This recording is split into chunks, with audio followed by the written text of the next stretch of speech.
안녕하세요. 날개입니다. 오늘은 제 지난 사연을 소개하려고 합니다. 제가 그 당시에는 어떤 생각이었고 어떤 마음을 가지고 있었는지 한번 알아보시죠.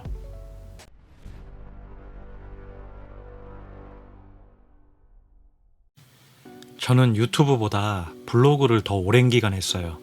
처음에는 제 외도의 상처를 어디 말할 곳이 없어서 블로그를 일기장처럼 제가 겪은 것, 제 심정 같은 것을 그냥 마구잡이로 올렸어요. 제가 외도 때문에 소송을 정말 많이 했거든요. 지금 세보니까 18개의 소송을 했더라고요. 그렇게 많은 소송을 하면서 격하게 외도를 체험하면서 제가 느낀 게 뭐냐면, 저도 그 당시 그랬지만 제 블로그에 사연을 말씀해 주시는 분들, 그 많은 분들 대처법이 잘못됐다는 것을 알았어요. 그래서 그분들에게 도움을 주고 싶었어요. 물론 제가 말하는 게 100% 매뉴얼은 아니에요. 하지만 최소 그렇게 하시면 안 된다는 것 정도는 이제는 말씀드릴 수 있게 되었어요. 이게 제가 날개TV를 시작하게 된 결정적인 계기예요. 외도라는 것은요, 아는 순간 제정신이 아니기 때문에 혼자서 해결이 힘들어요. 그래서 오늘은 제 사연은 어떻고 제가 무슨 실수를 저질렀는지를 말씀드리면서 여러분들은 최소 저처럼 하지 마시라고 알려드리고 싶었어요. 저에게 사연을 말씀해 주시는 분들 첫마디가 뭔지 아세요? 대부분은 이런 일이 나에게 일어날지 몰랐다 예요. 저도 그런 일이 일어날지 몰랐는데 그런 일이 일어났네요. 지금으로부터는 약 4년 전 시점인데요. 전 정말 제 아내가 바람날 거라고는 생각하지 못했거든요. 바람날 거라는 생각 자체가 제로였어요. 근데 어느 순간 조금 이상한 거예요. 짜증이 늘어나고 신세한탄이 늘어났어요. 뭐 힘드네, 갱년기네 하면서 자꾸 외박을 가겠다는 거예요. 제가 실수한 게 여기서부터인데 저는 그냥 쿨하게 보내줬어요. 심지어 가서 스트레스 잘 풀고 오라고까지 했죠. 외박을 갔다 오면 정말 즐거워 보였어요. 그냥 그러려니 했고 심지어 잘 보내줬다라는 생각까지 했다니까요. 그런데 적당히 가야 하는데 외박을 간다고 하는 횟수가 점점 도를 지나쳐가요. 일반 부부 사이 어때요? 남자들은 월요일부터 금요일까지 직장 다니고 주말이나 되어야 부부와 아이가 함께 할 시간이 나는 건데 한 달에 한 번을 넘어서 3번도 외박을 가기도 했어요. 좀 이상하다 생각은 했지만 제가 선천적으로 둔한 건지 믿은 건지 그때도 의심하지 않았어요. 여기서 제가 말씀드리고 싶은 게, 남녀를 떠나서 정상적인 배우자라면 주말에 내 배우자, 내 아이들과 시간을 즐기려고 하지 이렇게 외박을 하거나 하진 않는다는 거죠. 그때 눈치챘어야 했어요. 그런데 저는 이런 징조를 한참을 지속한 후에나 눈치를 채게 됩니다. 외박을 다녀오면 어떤지 아세요? 정말 즐거워해요. 그래서 저는 외박 잘 보내줬다 생각했는데, 그게 지금 생각해보면 바람난 사람으로서는 즐거운 시간을 보내고 왔으니까 당연한 거였어요. 그리고 다녀오면 썰을 많이 풀어놔요. 외박 가서 이거 했다, 저거 했다, 이런 거? 그러면서 은근슬쩍 저한테는 상간남이죠. 상간남 이야기를 많이 했었어요. 누구누군데 주식을 해서 이만큼 벌었다더라. 차를 이거 사려고 하는데 이 차는 어떤 거야? 하면서 그때는 몰랐지만 지금 생각해보면 상간남 이야기를 많이 했었어요. 여기서 제가 여러분들에게 말씀드리고 싶은 게, 여러분 배우자의 불륜 상대는 이미 여러분이 알고 있어요. 왜 그러냐면 내 배우자는 지금 굉장히 즐거운 상태예요. 바람피면서 젊음을 되찾은 것 같기도 하고, 현실은 평범하고 지루한 일상인데 이렇게 속여가며 몰래 미래를 즐기니까 짜릿하기도 하고, 둘만 간직해야 하는 비밀도 생겼고, 매사가 흥미진진하단 말이죠. 거기서 나오는 엔돌핀을 주체를 못하는 거예요. 막 나 바람핀다, 나 연애한다, 이런 것을 자랑하고 싶어서 안달이 났단 말이에요. 그런 욕구를 못 참고 남편 또는 아내에게까지 이렇게 흘린단 말이에요. 얼마나 속으로 짜릿했을까요? 지금 상간남 자랑하고 있는데 그걸 눈치채지 못하는 등신 같은 남편을 보면서요. 어쨌든 저는 그랬고요. 제가 외도당한 다른 분들 사연을 쭉 들어보면 다 지난 시점에서 생각해보면 상간자는 가까이에 있었다예요. 모두 다 이런 경우는 아니겠지만 대부분은 내 배우자 입에서 이미 여러 번 언급되었더라고요. 제가 지금은 이러면 100% 바람입니다 라고 말하는 증상이 있는데요. 그건 핸드폰과 외박이에요. 바람나면요, 핸드폰에 굉장히 민감해져요. 저희 집은 바람날 당시 아이가 11살, 7살이었어요. 아이가 어리기 때문에 핸드폰을 따로 사주진 않았어요. 그래서 가끔은 제 핸드폰 또는 아내 핸드폰을 아이에게 보여줬는데 어느 순간 절대로 핸드폰을 아이에게도 주지 않는 거예요. 심지어 샤워할 때도 가지고 들어가고 잘 때는 베개 밑에 두고 자더라고요. 그런데 제 전 배우자는 핸드폰을 좀 많이 하는 편이긴 해서 그것 또한 좀 심한데?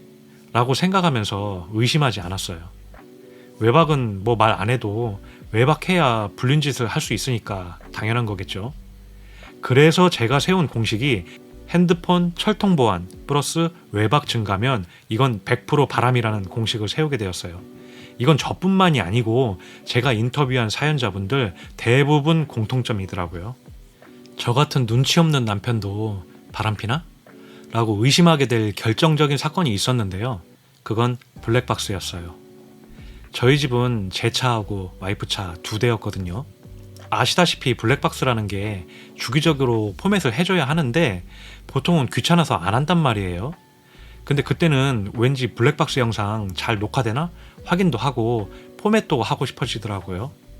그래서 와이프 차 블랙박스 메모리를 떼와서 영상 확인을 하는데 이상하게 녹화되어 있는 영상이 딱 1개예요. 차량 시동 끄고 내려서 집으로 들어가는 영상 딱 1개.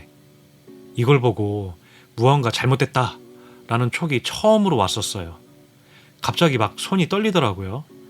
그래서 제가 포맷을 다시 하고 아무 영상이 없는 메모리를 차에 끼워 놓았어요. 그런데 그 다음 날도 다다음 날도 매일같이 영상 딱 1개만 찍히더라고요. 주차하고 집으로 오는 영상 딱 1개. 아, 매일 영상을 지우는구나 라고 생각이 들었죠. 하늘이 도왔다고나 할까요? 저는 IT 관련 일을 20년가량 했어요. 그래서 별다른 어려움 없이 저 혼자 블랙박스를 복원해 봤어요. 도대체 무엇을 감추고 싶은 게 있어서 매일 영상을 지우는 걸까 떨리는 마음으로 복원을 해봤어요. 지금은 그 일이 있은 후로 4년 정도 지났는데 이 영상이 아직도 저에게는 트라우마로 남게 되었어요. 복원된 영상 대부분이 제 욕이었어요. 저 솔직히 제 아내라는 사람이 이렇게 제 험담을 뒤에서 하고 다니는지 몰랐어요. 험담을 하는 대상도 다양하게 많더라고요. 지인들, 처가 사람들, 친구, 상간남, 심지어 7살짜리 딸아이가 다니는 어린이집 담임교사까지 정말 다양했었어요. 그냥 모든 사람에게 제 험담을 하고 다녔다는 거죠. 그 당시에는 제가 퇴근을 하면서 어린이집 들려서 딸을 픽업해 왔거든요. 그 일이 있은 후로 어린이집 가서 딸아이 담임 선생님 보는 게 큰 고통이 되었어요. 이런 고통 다음으로 한 가지 수확이 있다면 복원한 블랙박스에서 핵심 증거 하나를 찾아냈어요. 그 핵심 증거는 상간소송에서 기혼자임을 이미 알고도 교제한 증거로 쓰였어요. 그 내용이 무엇이냐면 친한 동생하고 대화한 내용인데요. 이혼하고 누구누구누구 상간남 이름을 대면서 상간남에게 가려고 하는데 걔는 어떻게 생각하는지 모르겠어. 이혼하고 당장 오라는 것도 아니고 그렇다고 아닌 것도 아니고 너는 어떻게 생각해? 내가 왜 유부녀를 만나? 이렇게 이야기해서 나 상처 입었어. 이런 내용이었어요. 상간 소송적으로 보면 여기 빼박 증거가 하나 있는 거죠. 첫째, 이름을 언급해서 상간자가 특정이 되었고, 두 번째, 상간자는 이미 유부녀인지 알고 있었고, 이렇게 저한테는 정말 소중한 증거 하나를 얻게 되었어요. 그 블랙박스를 열어본 고통은 어마어마했어요. 내 아내가 바람 피운다는 것을 알게 된 순간 잠을 못 자겠더라고요. 몇 날 며칠을 뜬 눈으로 지샜어요. 잠도 안 오고 머릿속이 복잡하고 온갖 쓸데없는 상상이 저를 괴롭혔어요. 당장 추궁해야 하나? 물어봐야 하나? 내가 보기엔 바람 같은데 바람 아니면 어떡하지? 아니라고 하면 어떡하지? 이런 상상들이 저를 괴롭혔었어요. 여기서 결정적인 제 2번째 실수를 합니다. 증거가 완벽하지 않은 상태에서 아내를 추궁했어요. 여름을 지나 초겨울 무렵이었거든요. 밤새 고민을 해봤는데 물어봐야 할 것 같더라고요. 그놈 누구냐고, 그놈 만나서 도대체 뭔 짓거리 하고 다녔냐고 너무 물어보고 싶었어요. 그러면 잘못했다, 이제는 안 그럴게, 이렇게 나올 줄 알았던 거죠. 지금 생각해보면 그때 포커페이스를 깼으면 안 됐어요. 완벽한 증거를 잡아서 소송하고 나서 추궁을 했어야 했는데 제 인내심이 거기까지 못 갔던 거예요. 추궁을 했더니 어떤지 아세요? 딱 제가 아는 것까지만 인정하더라고요. 그냥 아무 일 아닌 것처럼 이야기를 하더라고요. 몇 시간을 그렇게 심각한 대화를 했어요. 핸드폰 까보라고 했죠. 절대 안 까더라고요. 그래서 어쩔 수 없이 상간자 이름을 말했어요. 그랬더니 조금 놀라는 눈치더라고요. 협박도 했어요. 너 이런 식으로 나오면 나 이 영상 들고 처갓집 가서 자초지종을 설명 듣겠다 라고요. 그렇게 몇 시간 만에 핸드폰 잠금이 해제됐어요. 제일 먼저 카톡을 봤죠. 역시나 거기에 있었어요. 봄부터 한 번도 나가지 않은 대화방에 참 많은 이야기가 있었어요. 사랑해, 보고 싶어. 그것도 동갑내기한테 존댓말로. 완전 충격이었죠. 제 두 눈으로 바람을 확인하는 순간이었어요. 근데 그거보다 더 충격은 저에게 있어 정말 예쁘고 소중한 아이들인데 그 카톡만 보면 아내하고 상간남이 엄마, 아빠같이 일상을 공유하고 있더라고요. 누가 제 아이들의 부모인지 모를 만큼요. 여기서 제가 결정적인 실수를 또 합니다. 이때 증거를 다 캡처해놨어야 해요. 근데 그러지 않고 흥분감에 당장 이 새끼 전화번호를 대라고 했죠. 결론은 전화번호 모른다는 것을 알려주게 되었고 그건 절대로 안 알려주더라고요. 달래도 안 되고 협박도 안 되더라고요. 자기가 알아서 정리하겠다고 하더라고요. 그걸 또 등신같이 믿었어요. 아무 증거 남기지 않고 아내가 정리하겠다는 말을 믿고 말았어요. 지금 생각하면 이게 제일 땅을 치고 후회되는 일이에요. 바람난 배우자들은요, 스스로 바람을 끊어내지 못해요. 바람이라는 게 굉장히 강렬한 중독이라서 한번 바람나면 본인 아내, 남편은 물론이고 애도 버리고 나가는 게 바람이거든요. 근데 등신같이 스스로 정리하겠다는 말을 또 믿어버렸어요. 이런 제 결정적인 실수 때문에 이후 고난의 길이 시작됩니다. 상간소송할 증거도 확보되지 않았고 또 포커페이스를 깨버려서 이제는 더 이상 증거 잡기가 어려워졌죠. 이 사건 이후로 저와 아이들은 고통의 구렁텅이에 빠지게 돼요. 오늘의 이야기는 제 개인적인 이야기이긴 해도 요약해보자면 저 같은 실수를 하지 말라는 거예요. 이건 제가 지금 막 바람을 접한 분들에게 꼭 전해드리고 싶은 말이에요. 첫째, 핸드폰 철통 보안에 안 하던 짓 하면 바람을 일단 의심해라. 둘째, 완벽한 외도 증거가 모일 때까지 절대적으로 포커페이스 해라. 셋째, 바람은 스스로 못 끊어낸다. 쳐내야 한다. 이건 공식입니다. 저와 같은 과오를 범하지 마시길 정말 부탁드릴게요. 이야기가 길어져서 오늘의 이야기는 여기까지 하고요. 차차 하나씩 제 썰을 풀어볼까 합니다. 뭐 자랑할 게 있어서 이런 이야기를 하나 싶겠지만 이렇게 제 지난 아픔을 복귀해서 이야기하는 건 저와 같은 전철을 밟지 말라는 마음이었어요. 그리고 지금 막 외도를 접한 분들에게 방법을 알려드리고 싶었어요.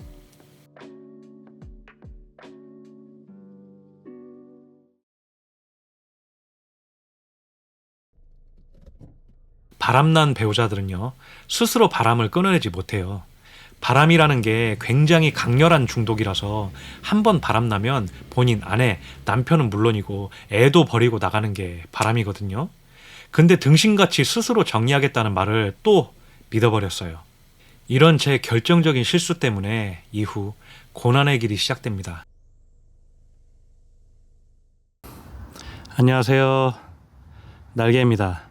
오늘은 전편 내 아내가 바람났다 편에 이어 그 다음 이야기를 해보려고 합니다.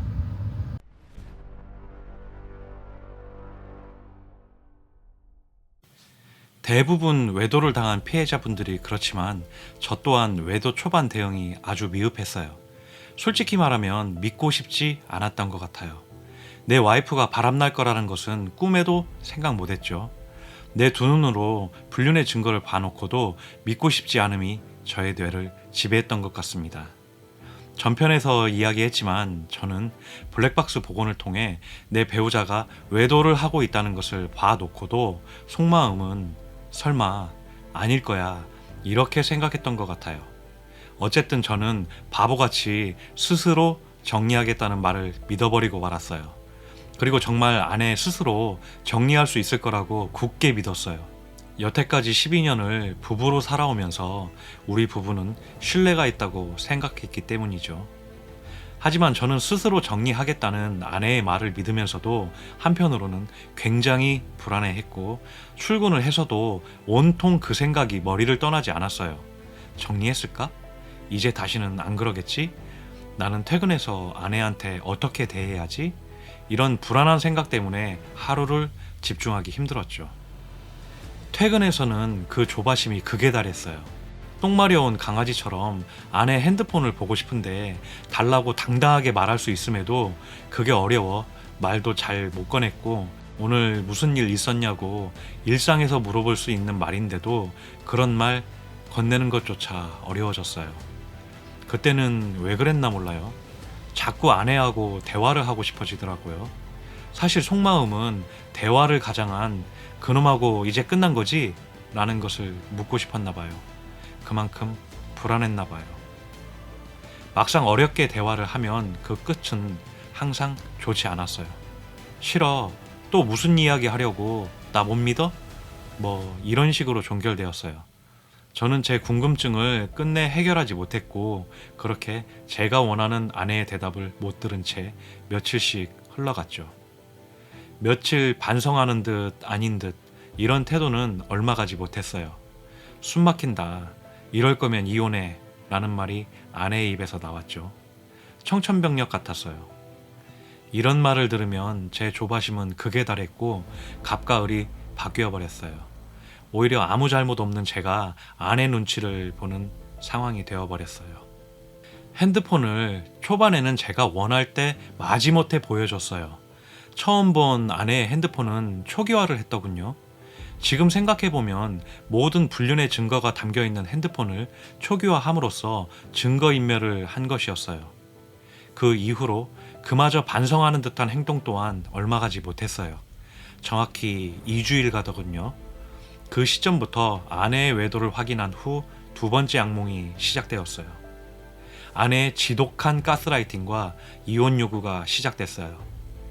퇴근 후 집에 들어가기가 무서울 만큼 눈만 마주치면 이혼하자를 달고 살았어요. 그때마다 저는 회피하기 바빴고 협의 이혼 서류를 내밀며 이혼을 강요당했죠. 감이 오기 시작하더군요.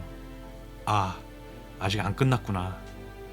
그 뒤로 불륜의 증거를 잡기 위한 고난의 길이 시작됩니다. 저는 이 당시만 해도 상간자 소송이라는 것 자체를 몰랐어요. 아내와 한 공간에 있는 집에서는 상간자 소송에 대한 정보를 볼 수 없는 처지였고, 출근해서야 겨우 상간자 소송에 대한 검색을 할 수 있었어요. 법에 대해 일자 무식이던 그 시절엔 유튜브에서 말하는 변호사님들의 이야기는 굉장히 낯설고 이해하기 어려웠어요. 그렇게 퇴근해서는 아내를 피해 도망다니고, 출근해서는 상간자 소송을 검색하면서 이중 생활을 시작합니다. 그렇게 철저하게 이중 생활을 하며 제가 알게 된 것은, 첫째, 내 아내가 유부녀임을 이미 알고도 만난 증거. 둘째, 구체적인 애정 행각 행위. 이 두 가지가 객관적으로 입증되어야 한다는 것을 알게 되었죠. 저는 전편에서 이야기했지만 블랙박스 복원을 통해서 상간소 핵심 증거인 첫째, 내 아내가 유부녀임을 이미 알고도 만난 증거는 이미 확보되어 있는 상태라서 구체적인 애정행각 행위 증거가 필요하게 되었어요. 상간남은 저희 집에서 200km 떨어져 있는 곳에 삽니다. 바로 아내 친정 쪽 동창생이었죠. 구체적인 애정행각 행위 증거를 잡기 위해서는 어쩔 수 없이 아내에게 외박을 보내줘야 하는 상황이었어요. 망설였죠.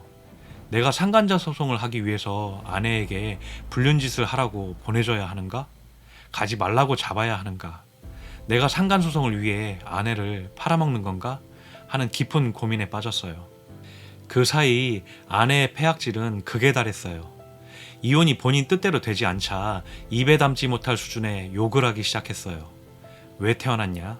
네 애비랑 같이 죽어버리지 왜 사냐? 18새끼, 냄새나는 새끼 등등 병신 새끼 정도는 애교로 봐줘야 할 만큼의 욕설이었고 부모 욕설까지 들어야 했습니다. 아내의 욕설을 참지 못해 아이들 방으로 피신하면 아이 방까지 쫓아와서 11살, 7살 아이가 보는 앞에서 심각한 욕설과 협의이혼 서류를 내밀었죠. 제발 그만해달라고 사정했어요. 아이들이 본다고 제발 그만해달라고 병신같이 울먹이며 사정했어요.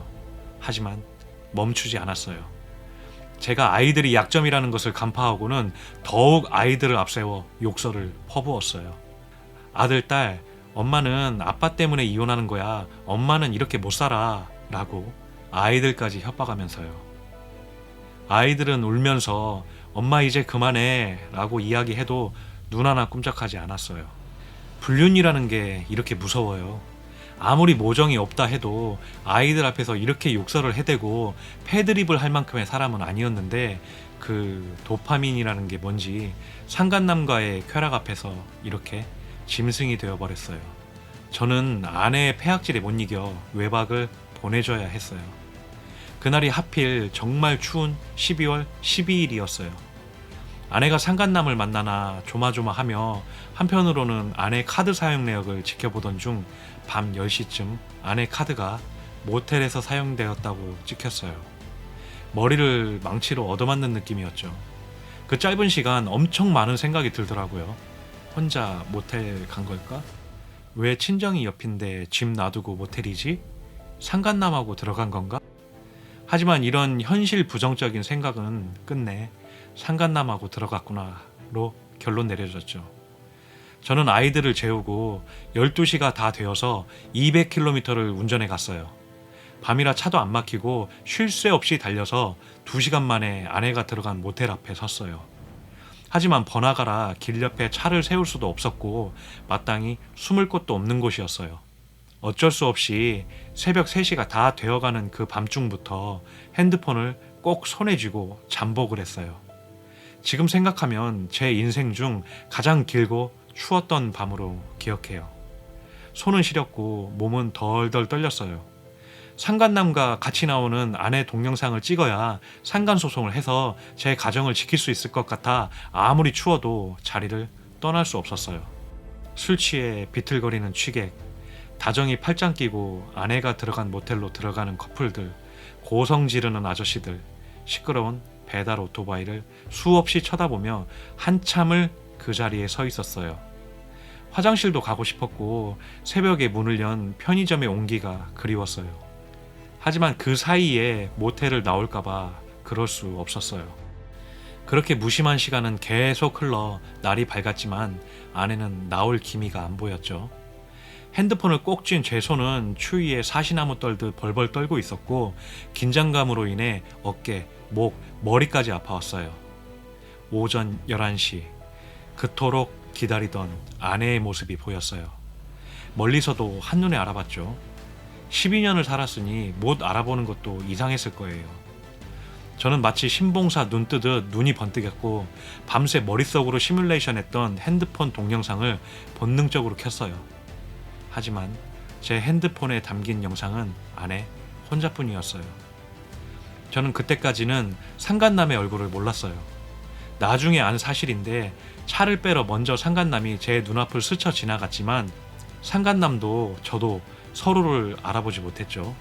그렇게 상간남이 나가고 뒤늦게 아내가 나온 것이었어요.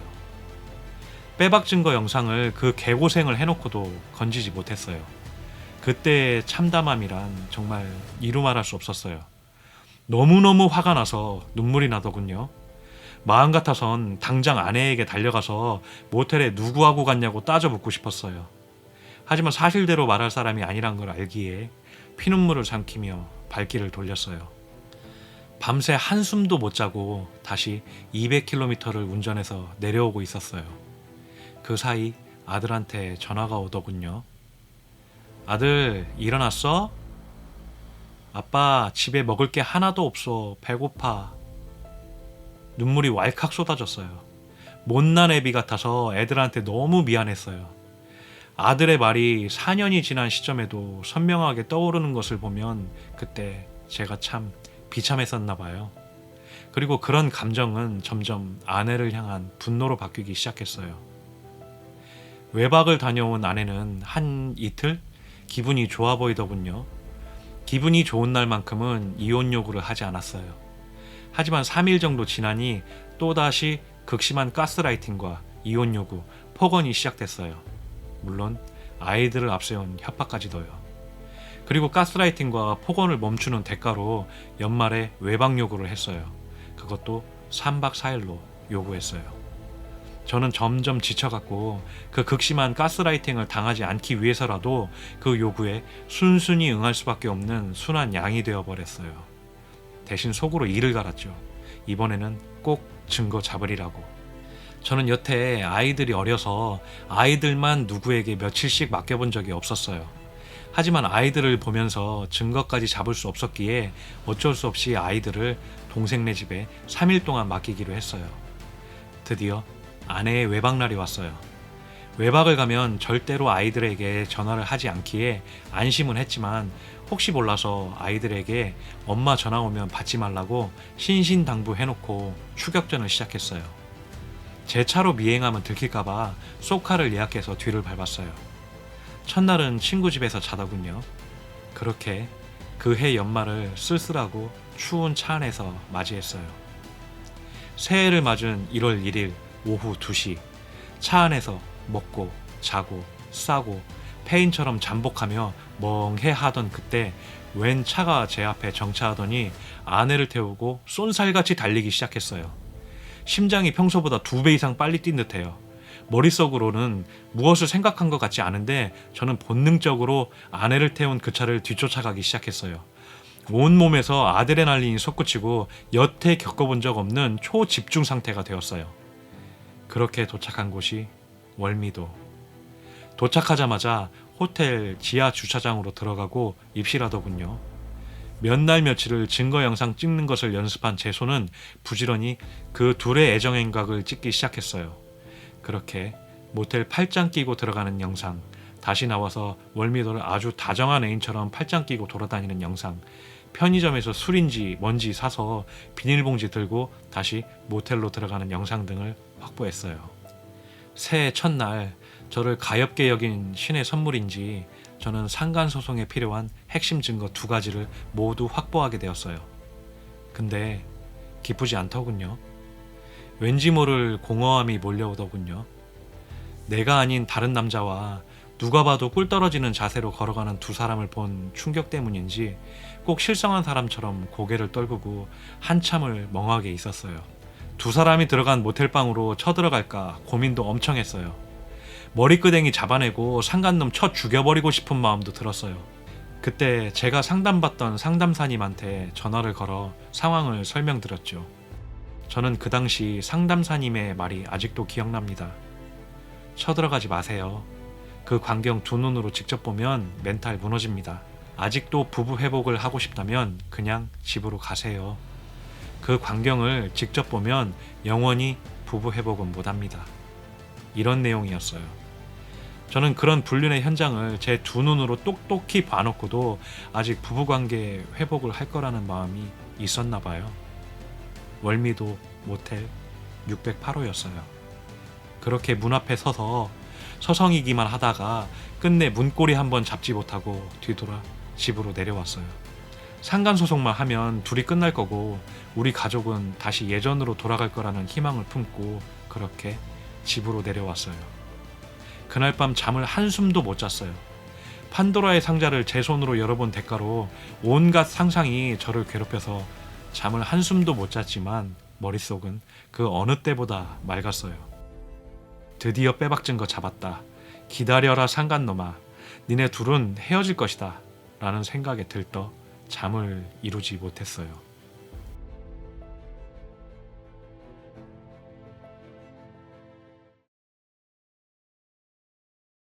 (1월 1일) 빼박 증거를 잡은 걸 아내는 아는지 모르는지 무려 3박 4일의 외박을 다녀와서 마냥 신이 나 있었어요. 아직 도파민의 여운이 가시지 않은 상태로 몸은 집에 있어도 마음은 그곳 월미도에 머무르고 있었어요. 저는 제가 가진 증거를 총 정리해서 우연히 소개받은 변호사님을 곧바로 선임했고 본격적으로 상간소송 단계에 돌입했어요. 이 당시만 해도 저는 상간소송만 하면 아내는 미쳐버리게 할 것 같은 가스라이팅을 멈추고 상간남은 나 몰라라 도망가 버리고 둘 사이는 개싸움이 나고 그렇게 제 가정을 지킬 것만 같았어요. 그렇게 신이 나 있었어요. 외도 상담사님 소개로 만났지만 제 인생을 바꾼 운명적인 변호사님과 16개의 소송을 할 거라고는 전혀 예상하지 못한 채요.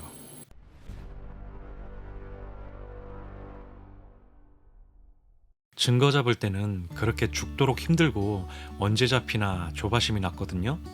살이 20kg 가까이 빠졌어요.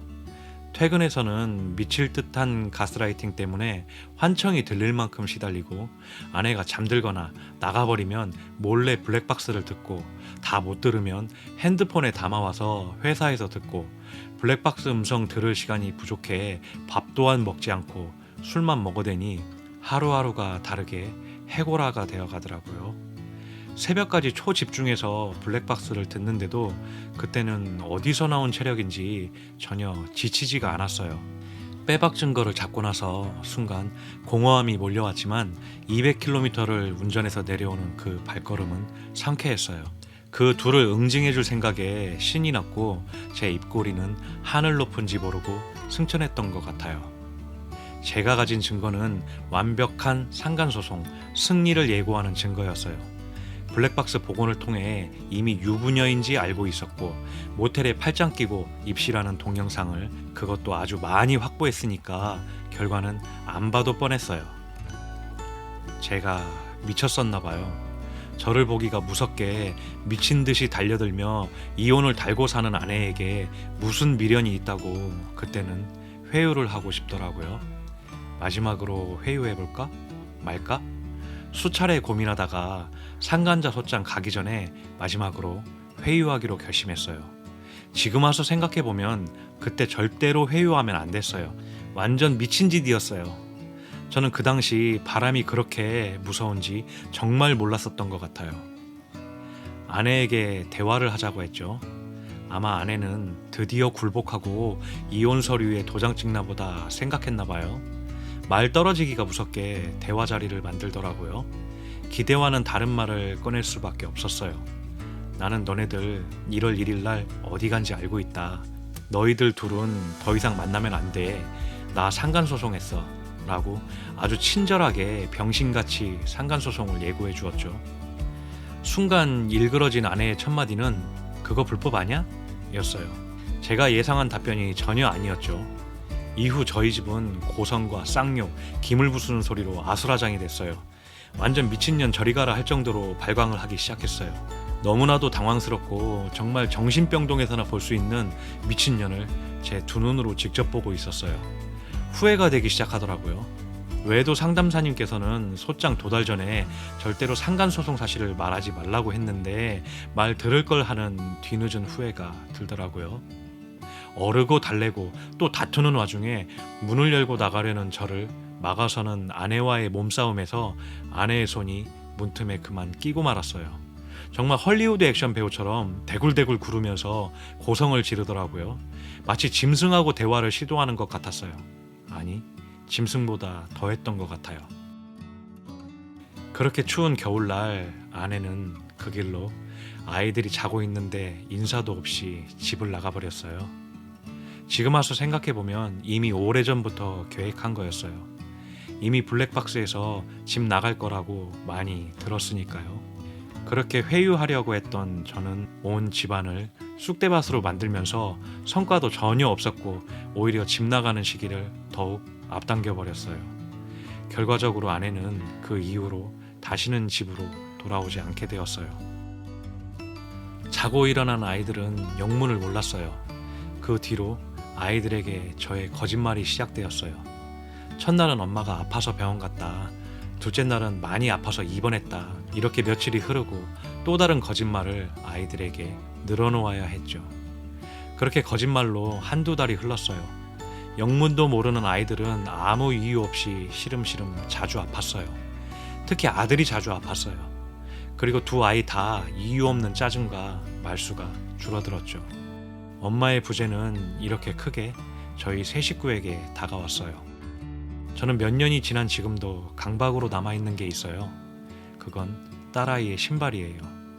아내가 외박을 다녀온 후 딸아이에게 휘황찬란하면서 반짝이가 잔뜩 붙은 그 또래 아이들의 환심을 살만한 신발을 한 켤레 가지고 왔어요. 딸아이는 그 신발을 무척이나 좋아했어요. 그 신발만 신으면 딸아이는 유독 좋아서 방방 뛰었고 최애로 아끼는 신발이 되었어요. 하지만 그 신발은 상간놈이 사준 것입니다. 저는 포커페이스 하며 증거를 잡고 있을 때라 알면서도 그 울분을 참아가면서 아는 척을 하지 못했죠. 하지만 아내가 집을 나간 후 더 이상 그럴 필요가 없어졌고 저는 상간놈이 사준 신발보다 더 휘황찬란하고 더 반짝이가 많이 붙은 신발을 딸에게 사주었어요. 아빠가 사준 신발 줄게. 예전 신발 아빠 줄래? 딸의 환심을 사고 그렇게 얻은 상간놈이 사준 신발을 그날부로 활활 불태워버렸어요. 제 마음속에 꾹꾹 참아왔던 분노까지 담아 아주 활활 태워버렸어요. 그리고 그놈이 사준 딸아이의 목걸이, 팔찌, 인형 등은 싸그리 몽땅 불태워버리고 더러운 시궁창에 던져버렸어요. 그 트라우마 때문인지 지금도 지나가다 예쁜 신발만 보면 딸아이를 자주 사주곤 합니다. 저와 아이들이 엄마의 부재로 힘겨워하는 사이 그놈 회사로 보낸 상간소장은 그놈이 친히 받으셨더군요. 그런데 그놈이 상간소장을 받고 정확히 이틀 후에 저에게 이혼소장이 날아왔어요. 전혀 예상하지 못한 결과였고 저는 털썩 주저앉고 말았어요. 그렇게 원치 않게 힘겨운 2대1의 싸움이 시작되었어요. 아내도 변호사를 선임해서 저에게 이혼소장을 보내왔고 상간놈도 곧바로 변호사를 일사천리로 선임했어요. 무려 같은 로펌에 심지어 변호사도 같았어요. 대한민국에 변호사 사무실이 천지에 많은데 우연히도 같은 변호사라니. 그 둘은 전혀 헤어질 생각이 없었나 봐요. 저는 이것은 상간소 중에도 아직 만남을 이어나가는 강력한 증거가 아니냐고 저의 변호사님에게 물어봤어요. 돌아오는 대답은 그런 일 흔합니다. 판사님들도 대수롭지 않게 봐요 였고 그 말에 더욱 충격을 받았어요. 이건 지나가는 어린아이에게 물어봐도 누가 봐도 한편이라는 반증인데 상식을 깨고 이런 일을 벌이다니. 같은 변호사도 기가 찰 노릇인데 저를 더욱 마음 아프게 하는 것은 아내의 이혼소장 내용이었어요. 그 내용이 본인은 원해서 한 결혼이 아니다. 12년 동안 매일같이 18년 소리를 듣고 살았다. 매일같이 폭행당했다. 아이들이 보는 앞에서 성폭행을 당하며 폭행당했다. 라고 써져 왔어요. 낯뜨겁고 이루 말할 수 없는 창피함에 어쩔 줄을 몰랐어요. 그 내용만 보면 진작에 저는 감옥에 갔어야 할 내용입니다. 12년 동안 잘 살다가 갑자기? 저는 그런 적도 없지만 실제로 있었다면 21세기에 저런 일을 당하고도 12년을 살 여자가 있을까요? 저는 도무지 이해가 가질 않았어요. 그렇게 저에게 닥친 두 건의 소송에 변호사 비용도 비용이지만 상간소송 하나만으로도 벅찬데 이혼소송 방어까지 하느라 완전 사면초가가 되었어요. 상간소송 중 저는 곧바로 상간놈 직장에 월급을 가압류해버렸어요. 그랬더니 며칠 후 아내는 저와 아이들이 사는 집을 가압류해버리더군요. 법원도 아내도 저한테 가압류 의사 따윈 물어보지 않았고 곧바로 가압류되었다는 통지서만 날아오더라고요. 아이들이 살고 있는 집에 가압류라니. 당장 쫓겨나는 것은 아니기에 그냥 살았지만 왠지 모를 서운함이랄까? 꼭 이렇게까지 해야 했는지 하는 원망감이 생기더라고요. 법원 시계는 정말로 느리게 갑니다. 상간소송도 이혼소송도 시작된 지가 4개월이 되었는데 별다른 진행이 없었고 그렇게 시간만 하염없이 지나가며 겨울을 지나 초여름이 되어가고 있었어요. 아내는 집 나간 후 4개월 동안 단 한 번도 아이들에게 전화하지 않았고 그 4개월 동안 저와 아이들은 힘겨운 적응의 시간을 보내고 있었어요. 하루아침에 엄마가 없어진 탓에 집안은 온통 난장판이었고 제가 아무리 노력해도 엄마의 빈자리를 채울 수 없었어요. 무엇보다 밥은 해서 먹이면 되겠는데 딸아이의 머리를 잘 따주질 못하겠더라고요. 그래서 그 길고 예뻤던 딸아이의 긴 생머리를 잘랐습니다. 아무 일 없던 때에 머리를 잘랐다면 별 생각이 없었을 텐데 어쩔 수 없어서 단발로 자를 때의 심정은 정말 마음이 아프더라고요. 그것만이 아니었어요. 저는 퇴근 시간이 빠른 대신 출근 시간도 빠른 직업이에요. 저는 매일같이 새벽 5시에 일어나서 아이들 아침밥을 챙겨야 했고, 아이들은 6시에 일어나서 7시에는 학교로 출발해야 제 출근 시간에 맞출 수 있었어요. 아이들에게 좋은 환경에서 교육시키려는 욕심으로 혁신학교를 선택했었는데 단점은 거리가 멀었어요. 그게 아이들 등교를 애 엄마가 해줄 때는 아무 문제 없었는데 엄마가 없는 지금은 일을 하면서 학교 보내기에는 저도 피곤했지만 무엇보다 어린 아이들로서는 정말 힘든 일이 되어버렸어요.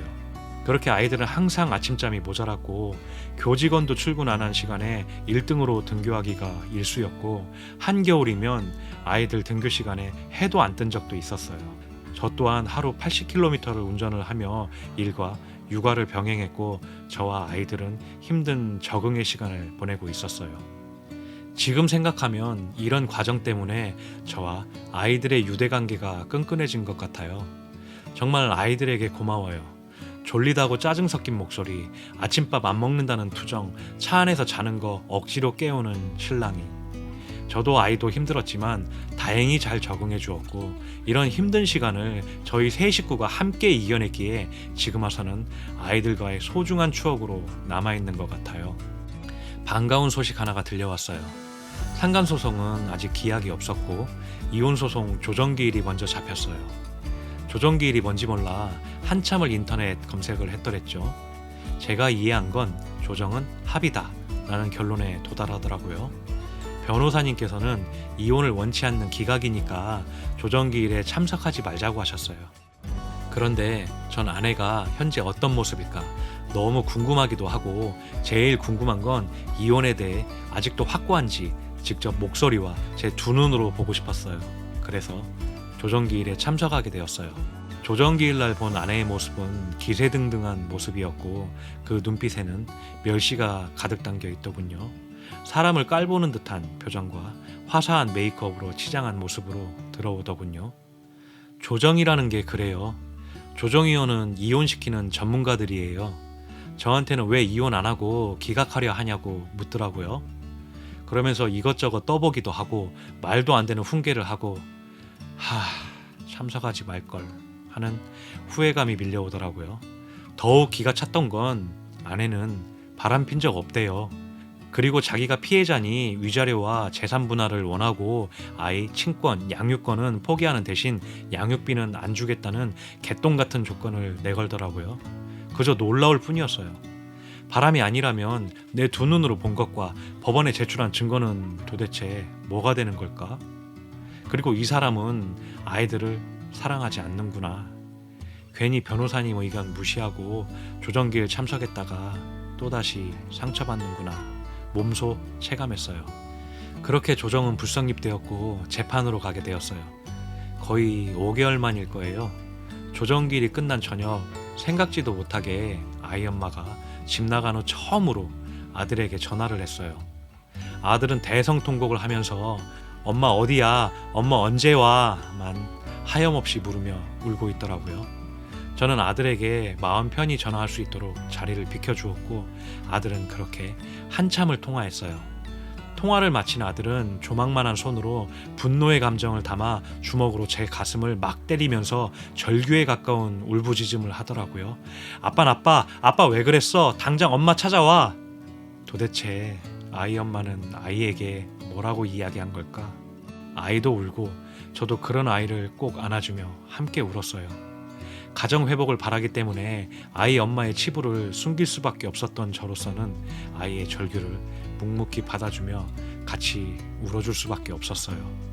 그렇게 또 한 달 후 정말 기다리던 상간소송 변론기일이 잡혔어요. 상간놈의 준비서면을 받고 저는 기절초풍하는 줄 알았어요.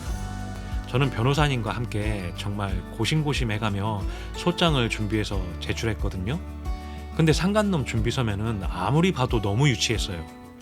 모텔에 들어간 건 친구들이랑 같이 술 마시려고 했던 거다. 파탄난 가정에 가정사를 들어준 것뿐 불륜을 한 적 없다. 오히려 본인은 가정폭력에서 구원해 준 것 뿐이다 라고 써져 왔어요.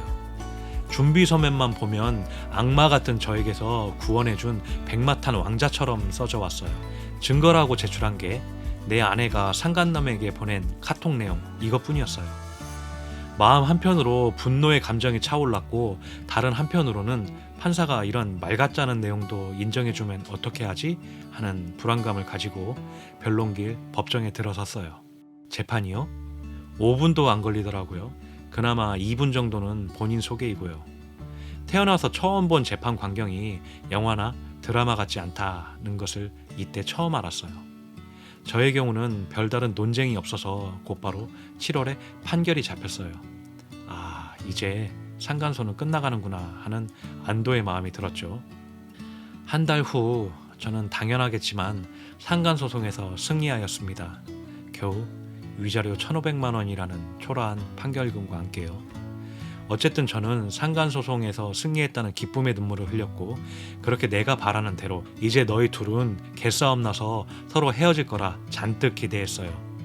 아직 이혼소송 기각 판결이 남았지만 저는 공식적으로 유책 배우자를 만듦으로써 내 잘못이 아니다 라는 문서 쪼가리를 한 장 받게 되었어요.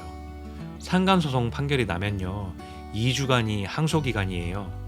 우리 같은 피해자분들은 판결문 내용이 너무 궁금해서 판결문을 바로 열람해 보지만 상간자들은 줘야 할 빚이 생기기 때문에 늦게 열어봐요. 그래서 항소기간은 2주인데 판결문 받고 2주이기 때문에 자동 도달 처리되는 일주일까지 합쳐서 실질적으로는 3주로 봐야 해요. 역시나 자동 도달 처리되는 일주일 동안 상간놈은 판결문을 안 열어보더라고요. 그렇게 지루하고 초조한 시간 3주째 마지막 날이 되었고 저는 법원 퇴근 시간인 6시가 되기를 초조하게 기다리고 있었어요. 마침내 6시가 되었고 아이들을 데리고 퇴근하는 차 안에서 이제 끝났다 하는 안도의 한숨을 쉬고 있었어요. 그날은 기분이 너무 좋더라고요. 한껏 기분이 좋아서 아이들이 제일 좋아하는 뿌링클 치킨을 시켜서 막 치킨집을 나오던 찰나에 문자가 하나 왔어요. 그 시간이 저녁 7시. 피고가 항소했다는 문자. 그때 올라오는 분노의 감정이란 이루 표현할 수 없을 만큼의 분노였어요. 피가 거꾸로 솟는다는 표현이 저에게는 딱 맞는 표현이었고 눈깔이 뒤집힌다는 표현도 저에게 딱 맞는 감정이었어요.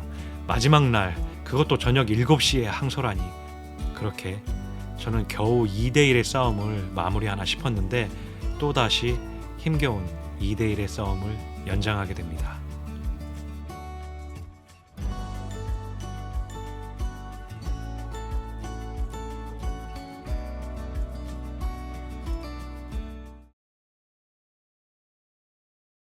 한여름 더위가 기승을 부리던 8월 상간소송 항소기간이 완전히 끝난 줄 알고 기뻐하며 자축을 벌이려던 저녁 7시 상간남이 항소했다는 문자. 그때의 감정이란 세상 모든 분노의 표현을 다 갖다 붙여도 모자랐었던 것 같아요. 겨우 1,500만 원 때문에 항소라니.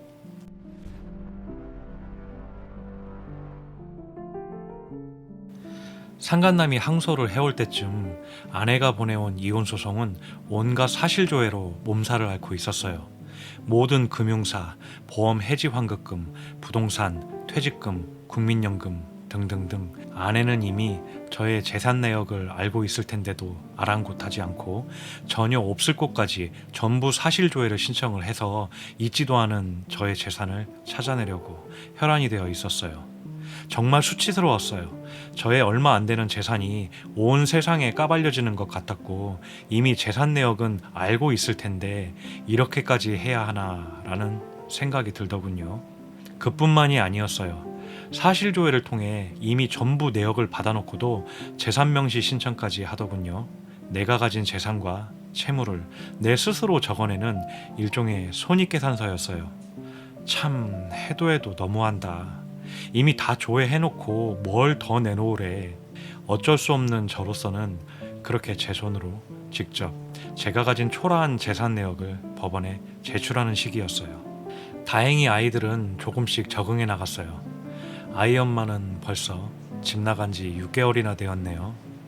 이유 없이 아프던 아이들은 점차 괜찮아졌고 아빠 출근 시간에 맞추려고 아침 6시에 일찍 일어나는 생활에도 조금씩 적응해 나갔어요. 아이들은 4월 조정기일 이후로 한 달에 2번씩 엄마를 볼 기회가 생겼어요. 아이들에게는 그렇게라도 엄마를 볼 수 있어 다행이지만 저에게는 못마땅한 시기였어요. 면접 시 하도 아이들에게 돈 없다라는 눈치를 줘서 아이들이 면접만 다녀오면 울상이었어요. 엄마 돈 없어서 맛있는 것도 못 사준대 라며 아이들에게 부담을 줬고 아이들은 제 눈치를 보게 되었죠. 아이들이 짠했어요. 아이들이 무슨 죄가 있다고. 그 뒤로 면접을 갈 때 제 카드를 쥐어 보내줬어요. 어차피 주말에 제가 돌보더라도 돈이 들어가니 차라리 눈치 보지 말고 아이들에게 쓰라는 생각에서요. 아이들 엄마는 막 과소비를 하지는 않았지만 제법 쓰고 신나게 돌아다니더군요. 아이 엄마한테는 못마땅하지만 그래 아이들이라도 재밌으면 됐지 하고 애써 쓴웃음을 지으며 참아냈어요. 그러던 중 상간남의 항소 이유서가 도착했더군요. 항소 이유서를 보고 정말 유치하고 기가 찼어요. 내용은 1심 때와 별반 차이가 없었어요. 자기는 파탄난 가정에 폭력에 시달리는 제 아내의 이야기를 들어준 것밖에 없다. 호텔에 들어간 건 다른 친구와 같이 술을 마시러 들어간 것뿐이다. 그 내용을 뒷받침하는 핵심 증거로 편의점에서 술과 안주를 산 비닐봉지 사진을 증거로 제출했어요. 비닐봉지에 든 내용물의 양으로 보아 2명 이상이 마실 수 있는 양이다. 따라서 동석할 친구가 있었다. 라는 내용이었죠. 세상에 비닐봉지에 든 술과 안주의 양을 핵심 증거로 지목하며 항소를 하다니 이거 미친 거 아닌가? 하는 생각이 들더라고요. 저는 상간소송할 당시 증거를 정말 많이 제출했어요. 다정하게 팔짱 끼며 걸어다니는 영상, 호텔 엘리베이터까지 팔짱 끼고 들어가는 영상, 편의점에서 물건 사는 영상 등 제가 제출한 증거에 팔짱을 끼지 않은 영상이 없을 정도였어요. 팔짱이라기보다는 제 아내가 좋아서 일방적으로 매달려가다시피 하는 영상들이었어요. 그런데 그런 증거 앞에 비닐봉지에 든 술과 안주의 양이라니, 이따위 허접한 증거로 변호사 비용 써가며 항소라니 어이가 없었어요. 항소는 저 혼자 나 홀로 소송할까 잠시 망설였지만 그냥 상간소 이겨주신 변호사님을 선임했어요.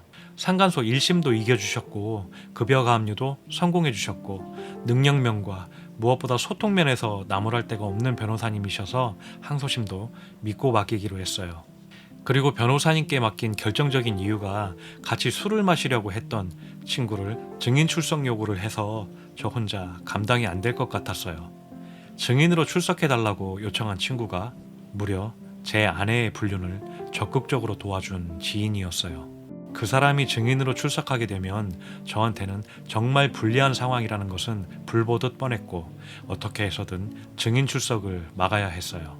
저는 1심 때와 달라진 게 있다면 소송을 상간소, 이혼소 양쪽에서 동시에 해보고 또 법정에 자주 나가다 보니 법원이라는 것에 대한 부담감이 없어졌고 재판이라는 것에 대한 두려움이 없어지더라고요.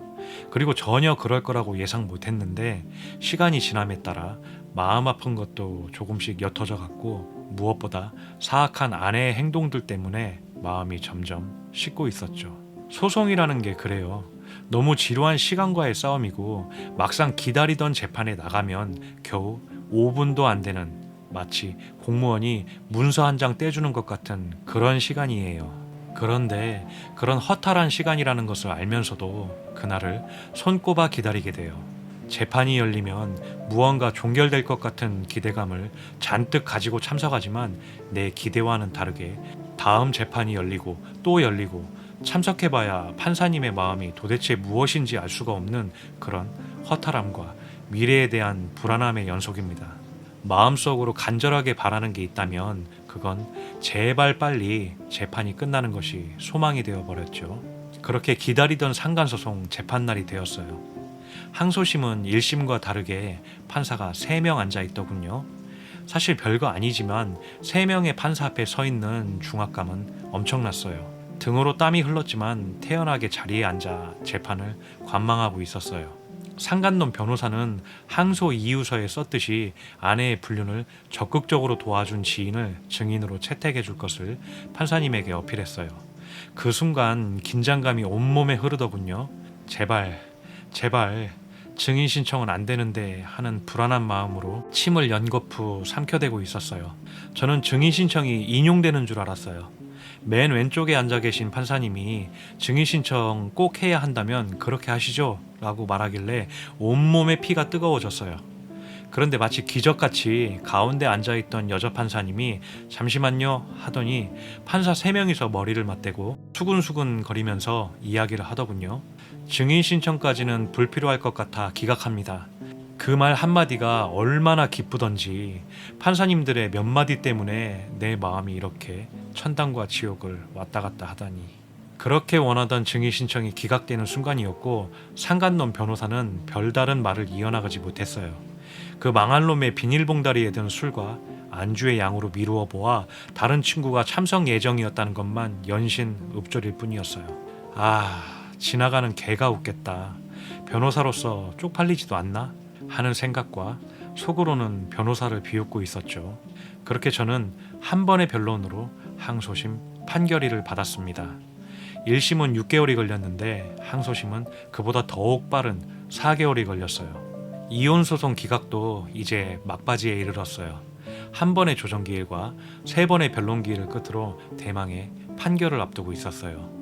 이혼소송 판결이 조금 더 빨랐고 이혼소송 판결 후 5일 뒤에 상간소송 판결일이 잡혔어요. 그 날짜가 모두 11월이었고 11월에는 왠지 기분 좋은 일이 생길 것 같아 신이 나 있었어요. 판결을 앞둔 10일 전쯤 저는 2개의 탄원서를 제출했어요. 이혼소송은 이렇게 이혼이 되어버리면 저는 가정회복을 하기 위한 기회조차 없어진다. 부디 가정회복을 위해 기회를 달라는 구구절절한 탄원서였고 상간소는 우리 집은 파탄난 적도 없지만 설령 파탄났다 하더라도 상간놈 네가 무슨 권리로 우리 집이 파탄났다고 우길 수 있느냐는 분노가 섞인 탄원서를 제출하였어요. 그것을 끝으로 초조하게 재판 결과만을 기다리게 되었죠. 드디어 이혼소송 기각 판결일이 되었어요. 보통 판결일에는 참석하지 않는데 조바심이 났던 저로서는 판결일날 혼자 참석하였어요. 가사소송 법정에 무슨 사람들이 그리 많은지 한쪽을 비집고 겨우 자리에 앉았어요. 왜 그렇게 시간은 느리게 가던지. 등으로는 연신 땀이 흘렀고 침은 연신 삼켜대는 초긴장 상태였던 것 같아요. 드디어 판사님이 입장하시고 인사와 함께 자리에 앉았어요. 그리고 판사님은 수많은 이혼소송 판결을 하시더군요. 사건 번호 땡땡땡 원고와 피고는 이혼한다. 사건 번호 땡땡땡 원고와 피고는 이혼한다. 사건 번호 땡땡땡 원고와 피고는 이혼한다. 나의 사건 번호는 언제 호명할지도 모르는데 내 앞에 순번 부부는 벌써 20쌍이 넘게 이혼한다는 판결 내용이었고 그 어떠한 부부도 원고 패, 즉 기각이 나오질 않았어요. 이혼 기각을 바라는 저의 입장에서는 굉장히 초조하게 되었고 그때 느꼈던 긴장감은 마치 온몸에 있는 모든 털끝이 일어서는 느낌이었어요. 제 앞 순번 몇 쌍의 부부의 판결이 지나갔는지 모르겠어요. 그렇게 한참을 초긴장을 하며 듣고 있던 중 드디어 제 사건 번호가 호명되었어요. 사건 번호 땡땡땡 원고, 아내, 피고, 저 원고의 청구를 기각한다. 소송 비용은 원고의 부담으로 한다. 그 많은 부부 중 유일하게 저만 원고패, 즉 기각 판결이 났어요. 단 2줄의 이 말을 들으려고 9개월을 온갖 멸시와 조롱 속에 버텼던 그렇게 듣고 싶던 2줄의 말을 드디어 듣게 되었어요. 그 말을 듣고 그 자리에 앉아 있을 수가 없었어요. 나도 모르게 줄줄 흘러내리는 눈물을 주체하지 못해서 고개를 떨구고 재빨리 법정을 나왔어요. 주차해놓은 차로 걸어가는 동안 제 몸속 피보다 더 뜨거운 눈물을 연거푸 흘렸어요. 소송 동안 받아왔던 서러움, 조롱, 멸시, 불안함, 아이들에게 미안함, 아이 엄마에 대한 미련, 이런 복잡한 감정들이 한꺼번에 올라와서 감정 컨트롤을 할 수 없는 지경에 이르렀어요. 그렇게 차 안에 앉아 대성통곡을 하며 한참을 울었어요. 이혼소송 기각을 시키고 5일 후 상간소송 항소심 판결일이 열렸습니다. 항소심은 참석하지 않았어요. 위자료 금액을 볼 필요가 없었기 때문에 차분히 전자소송으로 판결 결과만 볼 참이었죠.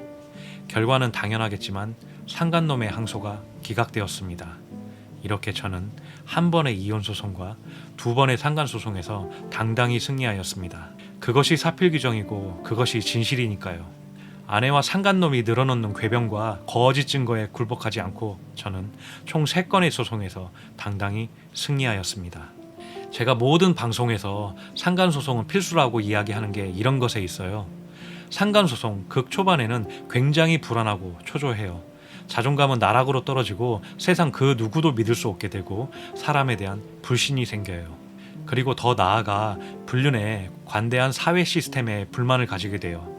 하지만 정말 고통뿐이지만 그 과정을 묵묵히 이겨내면서 점차 내 울분도 해소가 되고 나락까지 떨어졌던 자존감이 조금씩 회복이 돼요. 상간자를 밟고 일어서지 못하면 자존감 회복이 정말 느려지게 돼요. 그래서 저는 무조건 상간소송을 하시라고 권하게 되는 전도사가 되었어요. 저 또한 3건의 소송에서 승리를 하면서 어느 정도 자신감이 들게 되었어요. 제 잘못이 아니라는 것을 3건의 소송에서 판사님이 증명해 주셨으니까요. 그렇게 어느 정도 자존감도 회복이 되었고 이제는 아내가 저에게 하는 몹쓸 짓거리에 어느 정도 면역이 되었고 상간놈 따위의 허튼 소리는 아예 신경도 쓰지 않게 되었어요. 그저 저와 아이들은 힘든 상황에서도 더 재미있고 행복할 수 있는 방법만 연구하기 바빴어요. 이혼 기각을 시키니까 홀가분하더라고요. 그리고 어느 정도 내려놓게 되었어요. 가정으로 돌아오면야 좋겠지만 이렇게까지 기회를 줬는데도 네가 가정을 버린다면 그냥 놓아버리겠노라고. 단 나 스스로 가정을 깨고자 완벽하게 마음을 먹을 때는 네가 우리 가족에게 한 짓을 그대로 돌려주겠노라고 다짐하게 되었어요. 상간놈이요?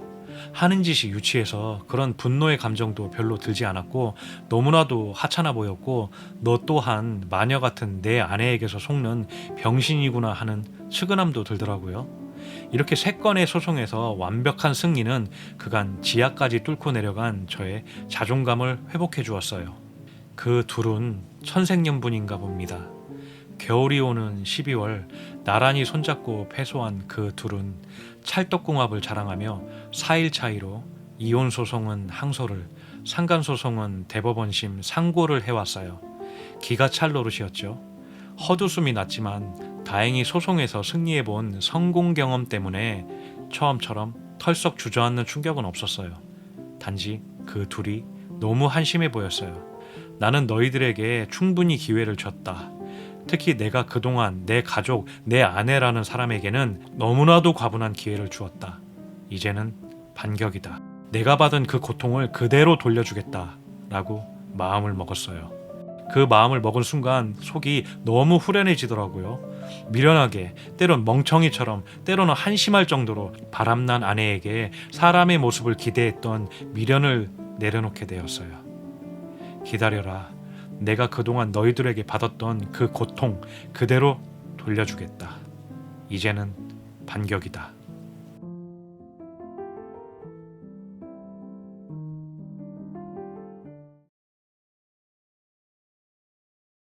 지금으로부터 3년 전쯤 코로나가 한창이어서 집합금지 명령이 심심치 않게 떨어지던 시절, 그 시절 상간자 소송을 하신 분들은 아시겠지만 상간녀, 상간남의 답변서, 준비서면에 단골처럼 등장했던 것이 코로나 핑계였어요. 코로나가 너무 심해 모텔에 들어가서 술을 마신 것뿐 아무 일도 없었다.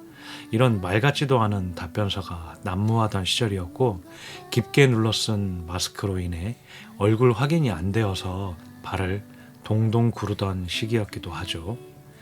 코로나보다 더한 호환마마가 온다 한들 불륜자들의 기세를 꺾기는 어려울 듯합니다. 그만큼 중독이 심한 것이니까요.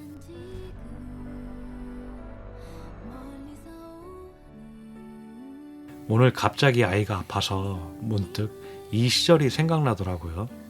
아이들의 엄마는 상간소를 할 거라는 눈치를 챈 후 아이들을 남겨두고 집을 나갔어요. 갑작스러운 생활 변화에 저도 그렇지만 무엇보다 아이들이 적응을 못하던 부적응의 시기였죠. 저는 딸아이의 머리를 잘 묶어주지도 못했고 아들, 딸, 준비물을 잘 챙기지도 못했고 형편없던 저희 요리 실력 때문에 근근히 냉동식품으로 끼니를 때워야 하는 시기였어요. 저도 그랬고 아이들도 격변의 시기를 겪고 있었어요. 이런 것이야 돈으로 다 해결할 수 있는 문제였지만 엄마가 보고 싶다고 우는 아이들의 마음을 결코 채워줄 수 없었어요. 코로나의 광풍은 저희 집 또한 예외가 아니었어요. 그렇게 조심하고 또 조심했어도 저희 3명만 남은 가족에게도 코로나가 찾아왔습니다. 제일 먼저 아들이 걸렸어요. 그 당시 아들은 초등학교 3학년이었고 딸은 어린이집을 다닐 시기였어요.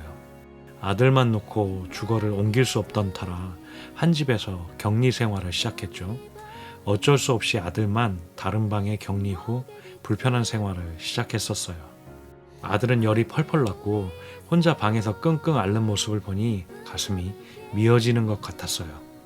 완전체 가족이 있었을 때는 별 대수롭지 않았을지 몰라도 가뜩이나 달라진 환경에 적응할 시기였기도 하고 아이 엄마가 아이들을 두고 집을 나갔기에 더욱 가슴이 아팠던 시기였어요. 코로나로 사망자가 속출하던 시기였고 TV 속 온갖 매체에서는 코로나가 마치 죽을 병인 것처럼 떠들어대던 시절, 그로 인해 잘 알 수 없는 질병에 대한 막연한 두려움이 쌓이던 시절, 남들이 생각하면 무식하다 할지 몰라도 저는 열이 펄펄 나는 아들을 홀로 격리만 시킬 수는 없었어요. 격리하는 방에 용감하게 들어가 물수건을 얹어주고 체온계보다 더 정확할 것만 같은 손바닥으로 열을 재주고 잠꼬대하는 아들을 말없이 안아주고 밥맛이 없어 밥도 못 먹는 아들에게 억지로라도 죽을 떠먹여주고 그 당시 의사들이 들으면 잔소리 깨나 들었을 만한 행동들을 자초했었어요. 불행일까요? 다행일까요? 아들이 코로나 걸린 다음 날 저와 딸도 나란히 코로나 확진 판정을 받았습니다. 단 하루만 같은 집 딴방 살림을 하며 아들 혼자 쓸쓸해하던 격리 생활을 합쳤습니다. 그렇게 우리 세 식구는 열이 펄펄 나는 몸으로 서로를 쳐다보며 웃었습니다. 아들아, 아빠하고 동생도 코로나 걸렸어. 이제 같이 자고 같이 밥 먹자. 아들 혼자 방에 있지 않아도 돼. 우리 가족 모두 코로나 걸렸어. 오히려 다행이야 라고 연신 기침에 쿨럭거려도 같이 웃었어요. 남들은 코로나라고 하면 죽을 병 걸린 것처럼 침울해할 때 저희 가족은 기뻐했어요. 이제 똑같은 확진자니 격리도 같이 해도 되고 무엇보다 아픈 아이들을 마음껏 안아줘도 되었으니까요. 그렇게 저희 가족은 일주일 동안 같이 열이 나고 같이 기침을 하고 같이 끙끙댔습니다. 제 행동이 올바르다는 것은 아닙니다. 치명적일 수도 있는 행동들이었죠. 어쩌면 멍청한 행동이었는지도 모르겠습니다. 단지 제 생각에 가족이란 것은 이런 것 같습니다.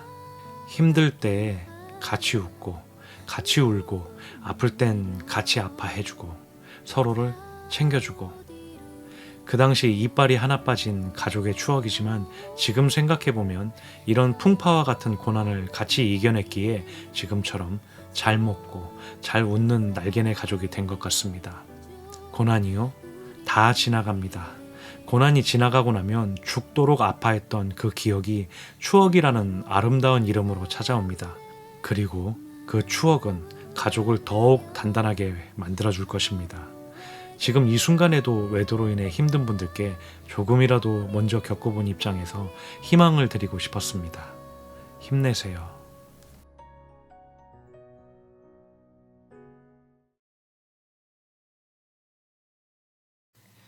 바람난 아내에게 속죄하고 가정으로 돌아올 시간과 기회를 얼마나 더 줘야 할까? 내가 섣부른가? 내 인내심이 이것밖에 안 되는가? 한 번 더 기회를 줘야 하나? 이게 바람난 아내의 이혼 소송을 기각시킨 후 항소를 해왔을 때 제일 먼저 들었던 생각이에요. 몇 날 며칠을 곰곰이 생각해봤어요. 거의 1년 가까이를 온갖 멸시와 조롱, 여러 개의 소송에서 오는 스트레스, 그것도 남들은 일생 동안 단 한 번도 겪어보지 못할 상간남 소송 2번과 이혼 소송 피고 입장의 고통을 하지만 이제는 그 고통을 다시 참아낼 인내심도 바닥이 나버렸고, 무엇보다 내 평생 반려자라고 믿었던 아내의 악마와 같은 밑바닥을 보았기에 이제는 더 이상 참을 이유도 없어져 버렸어요.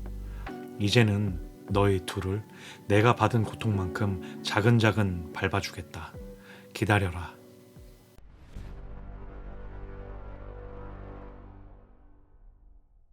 고민은 며칠 가지 않았어요. 상간놈 하는 짓거리 따위야 이제는 초월해버렸어요. 결과는 대법원심 아니라 그 이상 간다 해도 뻔한 결과가 예측됐기 때문에 그렇게 신경은 안 쓰이더라고요.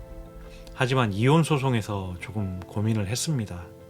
정말 바보 같지만 이혼 기각을 한 번 더 시켜야 하나 하는 생각이었죠. 이혼 기각이야 저의 유책 사유가 없기 때문에 당연히 시킬 수 있는 입장이었지만, 언제 끝날지도 모르는 이혼 소송 항소 기간 동안 또다시 들어야 할 가정폭력범의 변태의 아동학대범으로 몰릴 미래를 생각하니 두려움이 앞섰어요.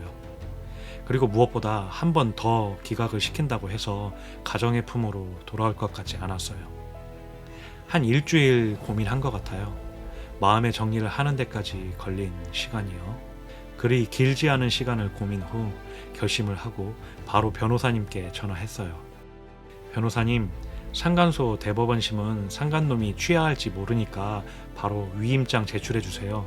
그리고 이혼소송 항소심은 반소로 진행하겠습니다. 이제는 이혼하겠습니다.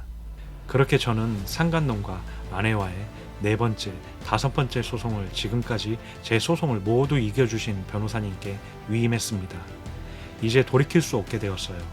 상간놈이 변심해서 대법원심 취하를 한다 해도 제가 위임장을 제출했으니까 끝까지 가야 했고, 이혼 소송도 제가 반소를 제기함으로써 이제는 언제 이혼이 될지는 모르지만 양측 모두 이혼 입장이라서 이혼할 날만을 손꼽아 기다리게 되었어요.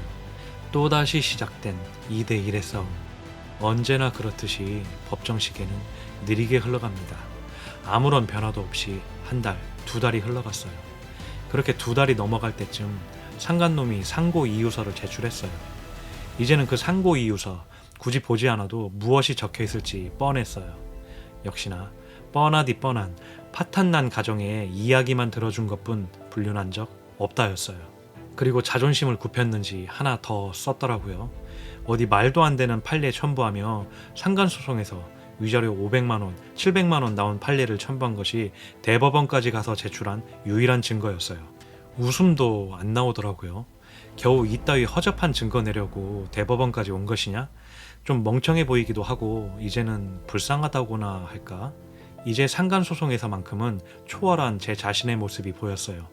그리고 저는 그 상고 이유서를 받고 아주 간단명료하게 준비서면을 제출했어요. 이미 사건을 원심에서 다 다투었으니 심리불속행 기각해달라 라는 아주 간단한 서면만을 제출했어요. 그걸로 끝이었어요. 불필요하게 구구절절 증거를 첨부해가며 읍소할 필요도 없었어요. 저는 이미 상간소송에서도 이혼소송에서도 모두 승리한 칼자루를 쥔 사람이었기 때문이죠. 저는 당연하겠지만 그렇게 오랜 기간 저를 괴롭혀오던 상간소송에서 영원히 기록될 판결을 15개월 만에 받아냈습니다. 대법원심 판결, 주문, 상고를 기각한다. 상고 비용은 피고가 부담한다. 라는 판결을 받았습니다. 이로써 완전히 상간소가 끝났고 더 이상 상간놈의 개소리를 들을 필요도 없어졌습니다. 제가 드디어 상간놈을 완벽히 밟고 승리하였습니다. 상간놈은 이제 제가 칼춤 추는 일만 남았어요. 대법원심이 끝나면 항소기간 2주? 이런 것도 필요 없어요. 더 이상 상급 법원이 없기 때문에 판결 나면 그걸로 끝이었어요. 그래서 기다릴 필요도 없이 가차없이 또 상간놈 통장을 압류해버렸어요. 즐겼죠. 똥줄 타고 열받을 상간놈을 생각하면서요. 저는 압류를 한 번만 하지 않았어요. 첫 번째는 오로지 판결금만 압류했고, 상간놈 변호사가 판결금 입금할 테니 압류 풀어달라는 사정할 때까지 돈 한 푼 찾지 않고 압류돼서 쩔쩔맬 상간놈 생각하며 웃었어요. 마지못해 판결금 10원 한 푼까지 다 받고 며칠을 뜸들이다 압류 해제해줬어요. 그리고 또다시 압류했어요. 소송비용액 확정 신청을 하고 소송비용 몇백만 원 받을 거를 상간놈에게 달라고 말도 하지 않고 그냥 압류해버렸어요. 이번엔 전보다 더 즐겼죠. 금액도 400만 원 정도로 작고 없어도 되는 돈이니 아예 입금한다 해도 모르는 척 안 받고 압류 해지 안 해줬어요. 버티고 버티다 마지못해 입금받고 며칠을 잠수 탔습니다. 여행 중이라 해제 못해준다, 컴퓨터가 고장나서 압류 해제 못해준다, 기다려라, 이렇게 소소하고 아주 치졸하게 상간놈 똥줄 타는 시간을 최대한 즐기고 압류 해제 해줬습니다.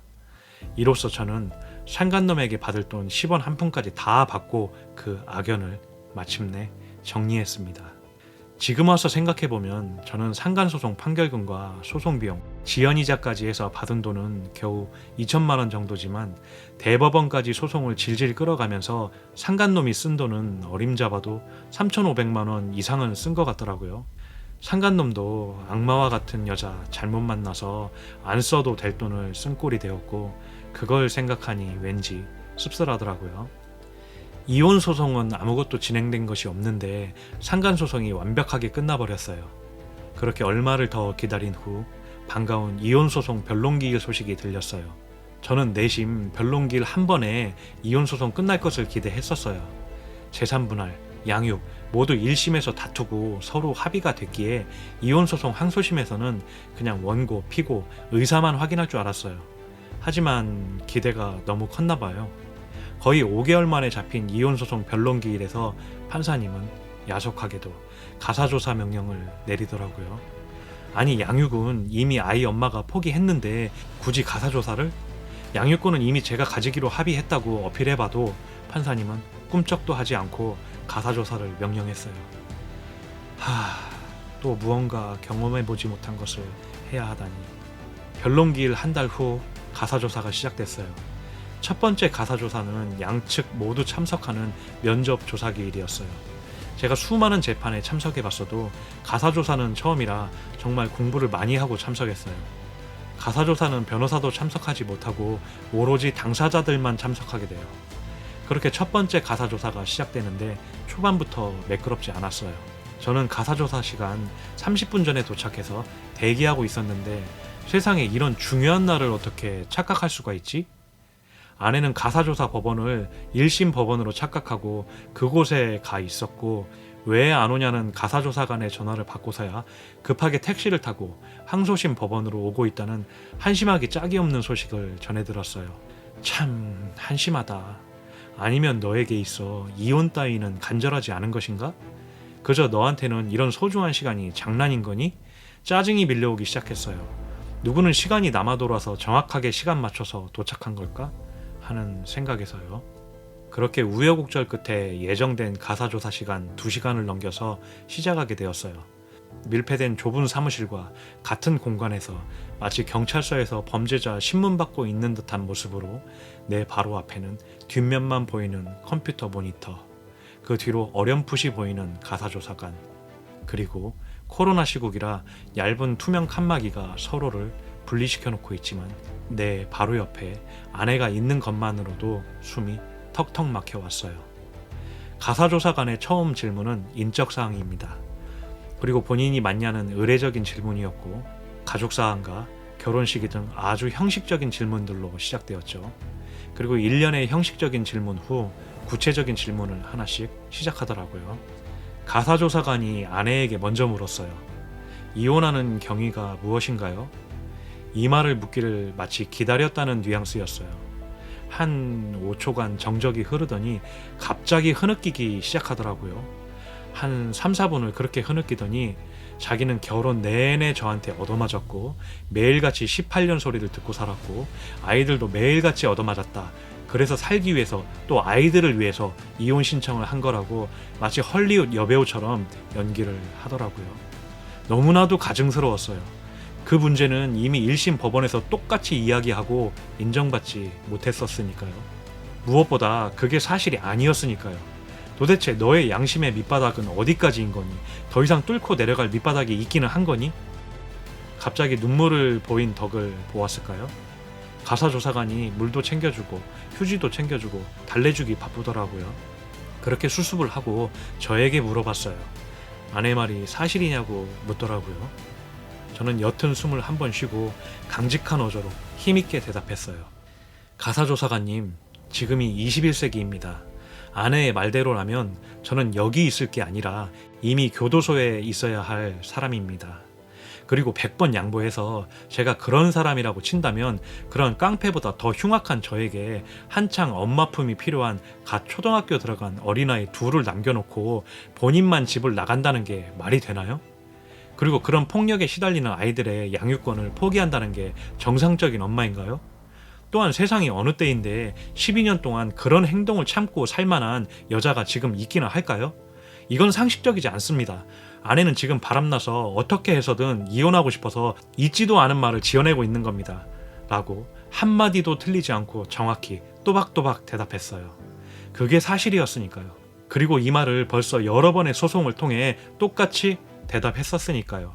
그리고 너무 억울했으니까요. 기록을 마친 가사조사관이 이번에도 먼저 아내에게 묻더군요. 불륜한 사실을 인정하냐고요. 이 부분에서 제 이혼 스토리 중 희대에 남을 망언을 듣게 됩니다. 본인은 불륜한 적 없대요. 그 말을 듣고 저도 놀라고 가사조사관도 놀라더라고요. 가사조사관이 어이가 없다는 표정으로 아내에게 묻더군요. 아니, 자료를 보면 상간소송 대법원까지 가서 판결이 났는데요? 라고 물으니 그 다음 말이 더 가관이었어요. 판결이 왜 그렇게 난지 모르겠대요.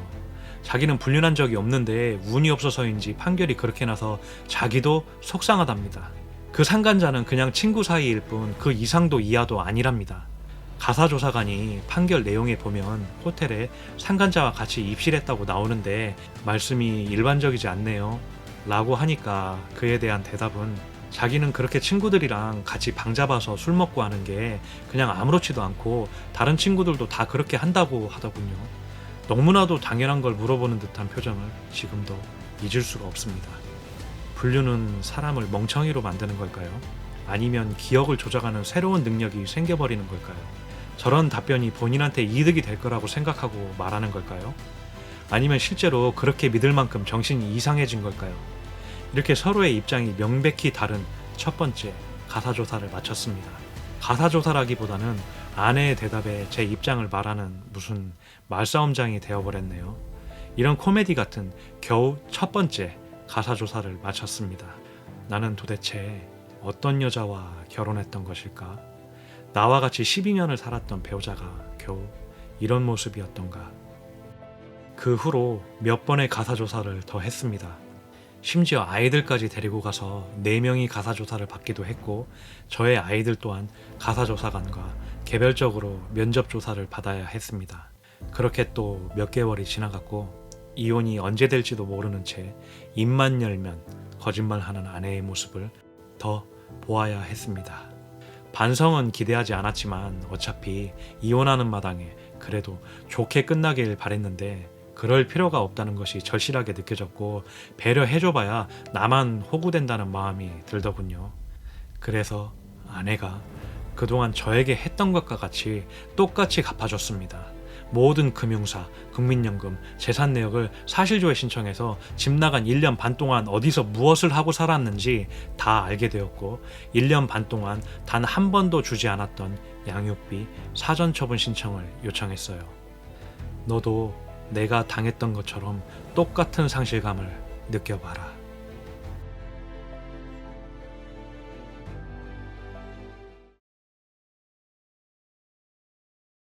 계속되는 가사조사. 가장 힘든 건 거의 일주일 단위로 한 번씩 열린다는 것이었고 그때마다 또 아내를 봐야 한다는 부담감이 컸어요. 사람 마음 참 간사한 게 내 가정을 지키고 싶다는 나름 거창한 목표 아래일 때는 그렇게 아내와 대화를 해보고 싶더니 제 마음이 완전히 이혼으로 돌아선 후부터는 그 면상을 보는 게 아주 고역이 되어버렸어요.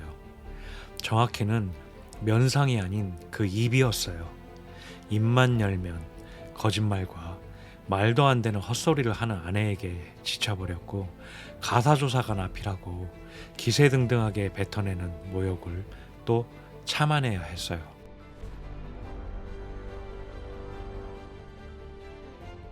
하지만 가사조사관도 다 알 거라 생각했어요. 아내가 뱉어내는 말은 논리라곤 전혀 없었고 그 말을 뒷받침할 증거 또한 없었고 모두 상식적이지 않은 말들 뿐이었으니까요. 그저 상간놈과 똑같은 말뿐이었어요. 호텔은 들어갔지만 그냥 대화만 했다. 그래서 자기는 불륜한 적 없고 피해자다. 하지만 저에게는 아주 강력한 논리가 있었어요. 그건 상간소송을 대법원까지 가서 승리한 판결문과 첫 번째 이혼소송 기각 판결문이었어요. 굳이 저는 침 튀겨가며 저 자신을 변호하지 않아도 상간놈과 합쳐서 총 4번의 소송에서 제가 그간 어떤 심정이었고 또 얼마나 가정을 지키고 싶어 했는지가 판결문에 구구절절 써져 있었으니까요. 아나무인, 우기기만 하는 개소리를 그저 묵묵히 듣기만 하는 가사조사관도 참 고생이 많다 생각했어요. 그렇게 계속되는 가사조사는 저와 아내만 참석하기도 했고 그 후엔 아이들을 데려와서 법원 내 놀이방이 갖추어진 가사조사실에서 이루어지기도 했고 전화로도 가사조사가 이루어지기도 했어요. 다행인 건 항소심이라 집이 멀어서 방문조사는 이루어지지 않았어요. 그렇게 또 별로 밝히고 싶지 않았던 가정사를 생판 모르는 가사조사관에게 다 말해야 했어요. 거의 2달을 끌어오던 가사조사가 끝났습니다. 재판이라는 게 항상 그래요. 무언가 하나 끝나면 이제 끝이겠지? 하는 기대감을 가지게 돼요. 가사조사가 끝났으니 이제 판결 내겠지? 하는 기대감으로 변론기일에 참석했어요. 하지만 법원은 항상 내 기대와는 다르게 흘러갑니다. 이제는 사실상 이혼 서류에 어떤 조건으로 도장을 찍느냐만 남은 이미 수명이 다한 나의 결혼 생활을 한 번 더 연장시켜 주었어요. 조정. 판사님은 조정기일을 명령했어요. 조정은 이미 1심에서 했는데 항소심에서 또 조정이라니. 참 이혼하기도 힘들구나 하는 생각이 들기 시작했어요. 제 담당 판사님의 의지는 확고했어요. 이미 양측의 이혼 이사가 확고하고 양육에 대해서도 이미 아내가 양육을 포기했는데도 가사조사를 명령했고 또 조정까지 명령했어요. 그렇게 또 시간은 흘러갔어요. 저는 조정에 합의되지 않을 거라고 예상했어요.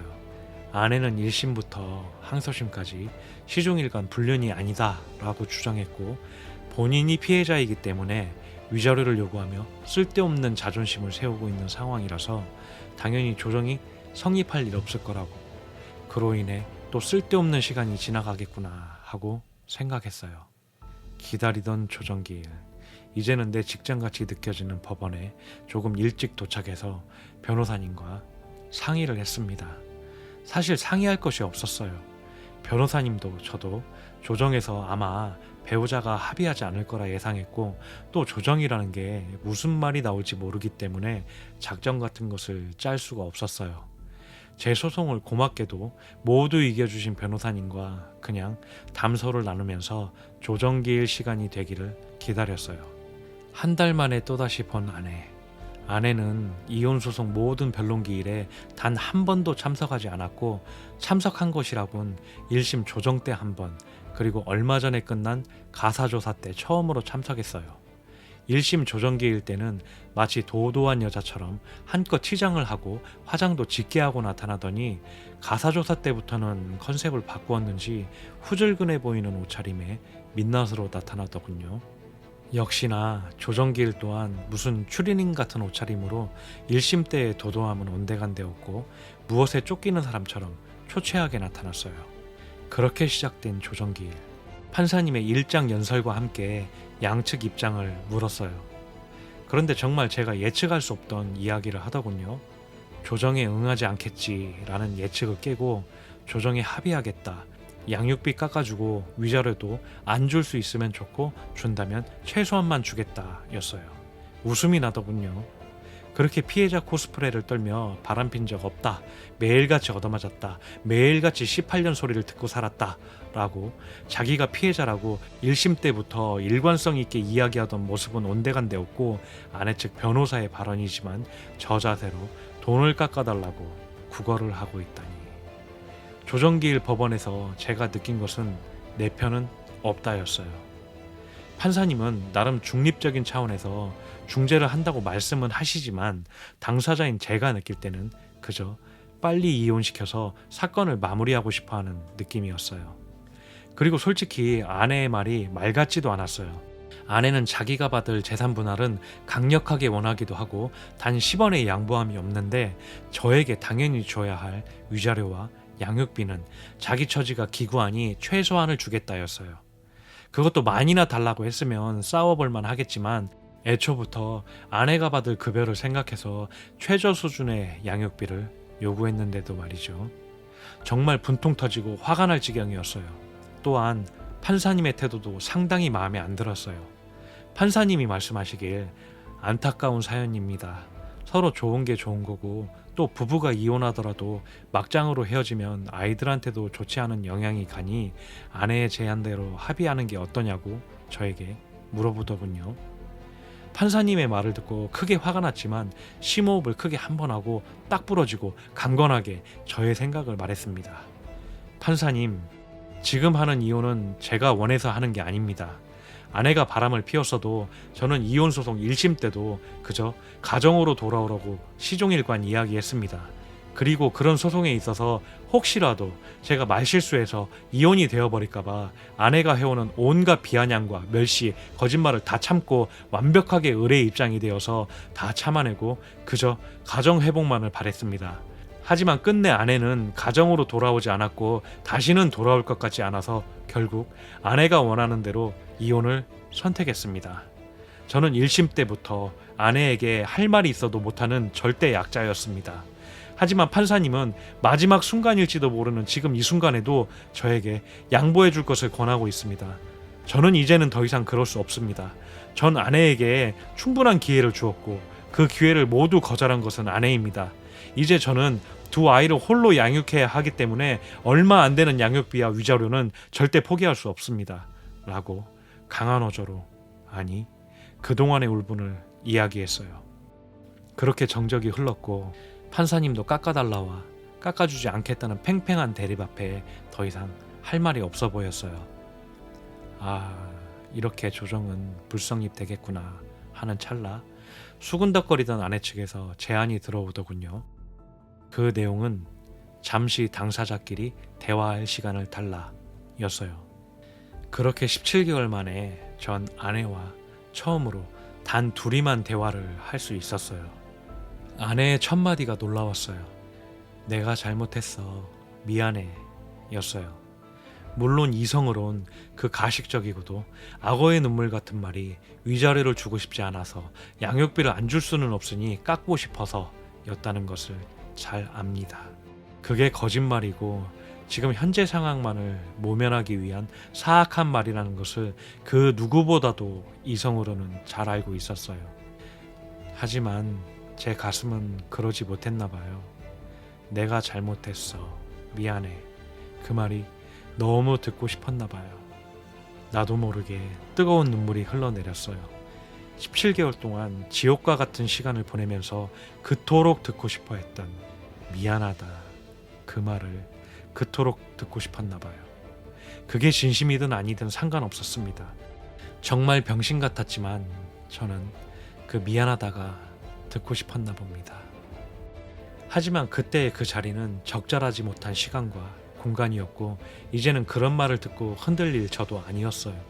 그리고 마지막 순간일지도 모르는 찰나에 아내에게 그런 나약한 모습을 보여주고 싶지 않아 등을 돌린 채로 표 안 나게 눈물을 줄줄 흘렸어요.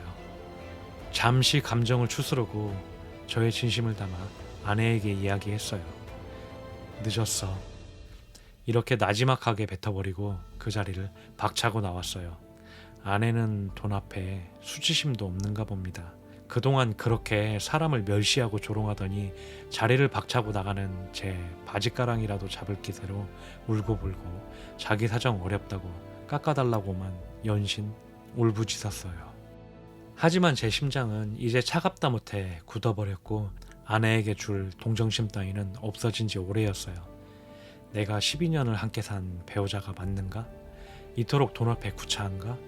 마지막 순간까지도 엄마 없이 자랄 이제 갓 초등학교 들어간 아이들 걱정이 아닌 자기 자신만을 생각하는가? 하는 복잡한 생각만이 들었어요. 그리고 고마웠어요. 이혼 결심을 한 제 자신이 틀린 결정이 아니었음을 또다시 증명해 주었으니까요. 마지막까지 구차하고 철저하게 자기만을 생각하는 아내 모습에 질려버렸을까요? 모든 칼자루를 쥔 저는 조금 양보해 준 후 조정에 합의했습니다. 집 나간 기간 과거 양육비를 안 받는 조건으로 겨우 위자료 몇 푼과 최소한의 양육비를 받는 조건으로 첫 번째 조정기일에서 전격 합의했습니다. 아내가 불쌍해서라기보다 그저 이런 더러운 꼴 더 이상 안 보고 싶어서, 그저 더러운 면상 더 이상 안 보고 싶어서 더 이상은 법원에 나오고 싶지 않아서 합의했습니다. 저한테는 위자료 금액이 중요한 것은 아니었어요. 몇 푼 안 되는 위자료와 양육비지만 저는 정말로 간절하게 받고 싶었어요. 아내는 여태까지 혼인 파탄의 책임이 저에게 있다고 그렇게 주장했지만 그렇지 않다는 저의 결백과 같은 의미였으니까요. 그렇게 18개월을 끌어오던 이혼이 드디어 성립했습니다. 이제 끝났어요.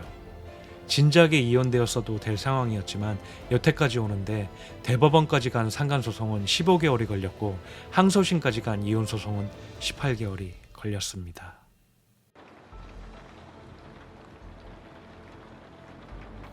비가 오는 날이었어요. 참 하늘도 얄궂이다. 이혼 신고하는 날 하필 비가 오다니. 그렇게 저는 자치센터에 이혼 신고를 하며 12년간의 혼인 생활을 제 손으로 마무리했습니다. 그냥 담담했어요. 약간 허무하기도 했고요. 그리고 아직도 사실은 꿈만 같았어요. 예상하지는 못했지만 전 부인은 2년이 지난 지금까지도 아이들을 단 한 번도 보러 오지 않았습니다. 여러분들은 믿지 못하시겠지만 저는 전 부인에게 너무나도 고맙습니다. 아이들 헷갈리지 않게 해줘서, 아이들의 사랑은 나 혼자만 독차지할 수 있어서 너무 고마워. 우리 이제 다시는 보지 말자.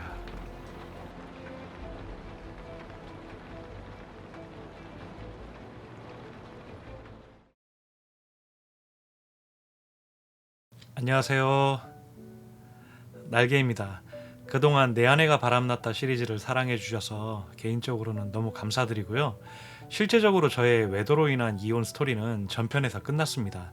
거의 20개월에 걸려서 이혼을 했고요. 아시다시피 외도로 인해 저는 상간소송을 대법원까지 끌고 갔고, 아내가 걸어온 이혼 소송에서 첫 번째는 기각을 시켰고, 그럼에도 또다시 이혼 소송 항소를 해와서 항소심에서는 결국 반소로 이혼했습니다. 제가 처음에 내 아내가 바람났다라는 주제로 유튜브를 기획할 때 참 고민이 많았어요. 이 이야기는 제 치부이기도 한데 그런 걸 방송해도 될까? 하는 생각이 들었고요. 저의 원래 유튜브 컨셉은 외도와 이혼으로 상처받은 사람들에게 정보와 용기를 주는 컨셉인데 굳이 제 치부까지 밝혀야 하나 하는 생각이 들더라고요. 어떻게 보면 저도 초반에는 외도에 대해 대응을 아주 못한 케이스였어요. 찌질이 같다라고 악플을 주시는 분들도 있으신데 어쨌든 그게 사실이고 제 역사인 게 맞거든요.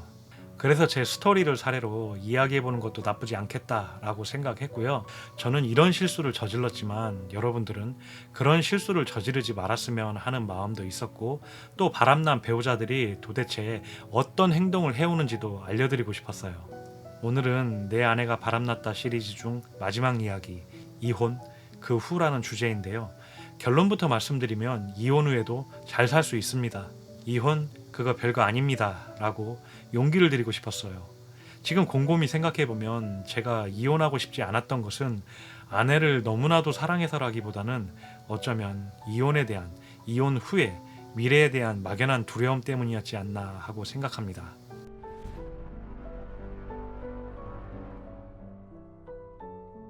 저는 이제 내가 언제 이혼했는지 기억도 잘 나지 않아서 문서를 뒤져봐야 알 수 있고요.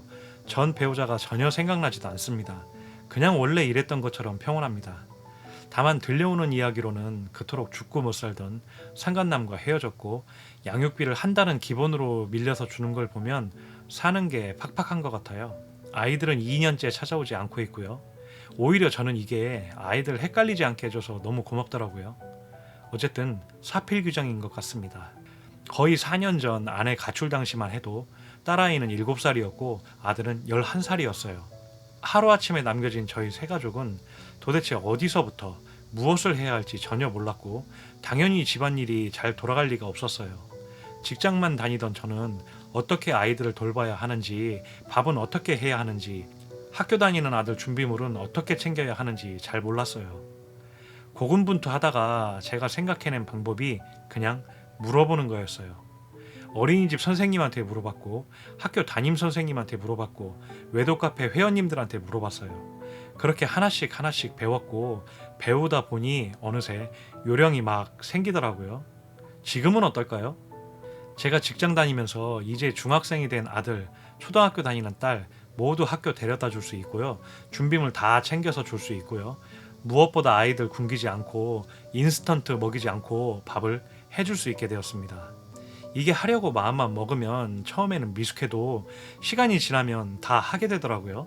대신 제 시간은 정말 많이 줄었어요.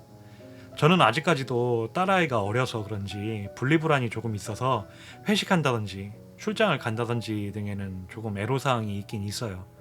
하지만 아시다시피 하루 24시간을 정말 알차게 쪼개면 저처럼 유튜브도 할 수 있고 블로그도 할 수 있고 카페 운영도 할 수 있게 됩니다. 다 하실 수 있어요. 그러니 미리부터 걱정하지 마세요. 배우자 바람 상황에 처하다 보면 사회에 대한 불만, 불신이 막 생기거든요. 법도 불륜에 너무 관대한 것 같고 세상에 나 혼자 버려진 것 같고 억울하고 분하고 막 이런 복잡한 감정이 생긴단 말이에요. 저도 세상에 저 혼자뿐인 것만 같았어요. 여러분이 지금 외도 상황이라면 여러분이 가진 것 중 정말 소중하다고 생각하는 배우자를 잃어버리는 상황이잖아요. 그렇게 소중하게 생각하는 것을 잃어버리고 나면 나머지 소중한 것을 잃어버리고 싶지 않은 강박에 빠져요. 그게 재산일 수도 있고 아이들일 수도 있어요. 그게 개인마다 다 다르겠지만 저 같은 경우는 아이들에게 강박이 생기더라고요. 나 혼자 어떻게 아이도 돌보고 직장도 다녀야 할까 하는 걱정이 제일 먼저 들더라고요. 배우자 바람 상황에서 멀쩡한 사람 정말 한 명도 없거든요. 진짜 내 한 몸 건사하기도 힘든 상태가 되고 무기력해지기도 하고 무슨 조울증 온 것 같은 상태가 되고 밤만 되면 정막과 함께 깊은 우울감까지도 와요. 그런데 그렇게 되면 상대적으로 정말 천진난만한 아이들이 가엾잖아요. 그래서 좀 악착 같아진다고나 할까요? 그런데 그런 강박 때문에 너무 악착같이 아이들을 챙기면 여러분이 너무 힘들어져요. 도움을 받으세요. 저도 처음엔 세상에 나 혼자 버려진 것 같아서 아무도 도움 못 줄 것이다 라고 생각했는데요. 그렇지 않아요. 사회 시스템이 여러분을 버린 것 같지만 절대 그렇지 않더라고요. 우선 제가 운영하는 카페만 보더라도 상간자 소송할 수 있는 각종 정보로 넘쳐나고 여러분이 힘들다고 글 쓰면 위로해주는 회원님들로 가득하고요. 소송 끝나고 판결금 어떻게 받아내야 하는지 이런 정보글도 많습니다. 또 아이들은 지역 아동센터 문의해보면 저녁밥까지 주면서 아이 돌봄 해주는 곳 있고요. 어린이집 다닌다면 늦게까지도 봐주는 어린이집이 있어요. 인터넷에는 밀키트가 넘쳐나고 마트만 가도 반조리 식품이 많아요. 당연히 부모 형제가 있다면 더욱 좋겠죠. 처음에는 좀 부끄러웠는데 어린이집 선생님, 초등학교 담임 선생님에게 사정을 이야기하니까 정말 발벗고 나서서 도와주셨어요. 또 혹시 아이들이 정서적으로 힘들까봐 가족지원센터, 아동센터 등의 심리상담도 다녔어요. 다 무료예요. 이렇게 마음만 먹으면 사회 시스템이 여러분을 도와주려고 이미 준비가 되어 있어요.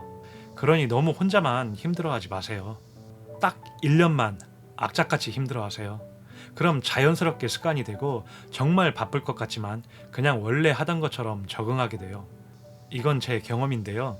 전 부인이 집 나가고 아이들이 짠해서 에버랜드에 데리고 간 적이 있어요. 첫 해는 뭔가 되게 어색하더라고요. 주위 둘러보면 엄마, 아빠, 아이들 이렇게 온 가족이 제일 많고요. 그 다음은 엄마와 아이들이 많은데 아빠 혼자서만 아이들 데리고 온 집은 없는 것 같더라고요. 막 의식하게 되고 나도 모르게 다른 집은 어떻게 왔나 살펴보게 되고 막 그러더라고요. 그런데 그 다음에 에버랜드 가니까 그런 거 없어요. 그냥 우리 가족끼리 재밌게 노느라고 바쁘더라고요. 사람들은 남의 일에 별로 관심이 없어요. 호래비가 데리고 왔던 가족끼리 왔던 지나가는 사람들은 전혀 여러분 의식 안 합니다. 그러니까 그런 것에 주눅들 필요도 없어요. 단지 성별이 다른 아이들을 키우면서 수영장, 해수욕장 같은 데 가면서 씻기는 것에 좀 부담감이 있는데 그것도 시간이 조금만 지나면 아이들 금방 적응해서 머리에 샴푸가 조금 덜 닦이긴 하겠지만 다 알아서 합니다. 당당하고 뻔뻔해지세요. 나 퇴근하고 애들 봐야 한다. 나 이혼 소송 중이다 라고 이야기하면 직장에서 회식 빠진다고 아무도 뭐라고 안 하고요. 모임 등에도 정당하게 빠질 수 있어요. 여러분 뭐 잘못한 거 없잖아요. 그냥 여러분 개인적인 사정이 생겼을 뿐인 거예요. 뒤에서 혹시 수근덕거릴지 모르겠지만 내 귀에 안 들리기만 하면 된다 라고 당당해지세요. 수영장 같은 데서 성별이 다른 아이 못 시킬 것 같으면 뻔뻔하게 부탁해보세요. 사람들 다 매몰차게 부담스러워 할 것 같지만 정말 잘 도와줍니다. 아이들은요, 회복 탄력성이 정말 좋아서 여러분들보다 훨씬 더 빨리 적응하고 회복해요. 걱정은 여러분 자기 자신만 하세요. 아이들은 다 알아서 건강하게 잘 큽니다. 여러분이 만약 이혼을 생각하신다면 솔직히 현실적으로 어떻게 살아갈까 하는 걱정부터 드시는 것 저도 잘 알아요. 그만큼 어쩔 수 없이 혼인기간 내내 배우자와 같이 해오던 것을 의지했던 것을 이제는 나 혼자 해나가야 하니까 걱정 드는 건 당연해요. 앞서 말했지만 딱 1년만 죽도록 고생하면요. 다 할 수 있습니다. 마음속으로 외쳐보세요. 뜻이 있는 곳에 길이 있다. 나는 대단한 사람이다. 나는 무엇이든 할 수 있는 사람이다. 라고요. 그리고 세상에서 가장 중요한 것은 바로 여러분 자신이라는 것을 잊지 마세요. 여러분의 몸과 마음이 건강하다면 가정생활도 직장생활도 아이들도 다 건강해집니다. 이런 마음가짐이면 가사, 일, 양육, 게다가 가끔 즐길 수 있는 나만의 시간도 보너스로 생길 거예요. 또 처음에는 죽도록 힘들겠지만 여러분이 만약 아이가 있다면 아이들의 사랑을 독차지할 수 있는 특권까지도 누릴 수 있습니다. 이것으로 내 아내가 바람났다 시리즈는 마치겠습니다. 그간 많이 시청해주시고 과분한 사랑을 주셔서 감사합니다. 앞으로 여러분은 행복만 하세요. 안녕.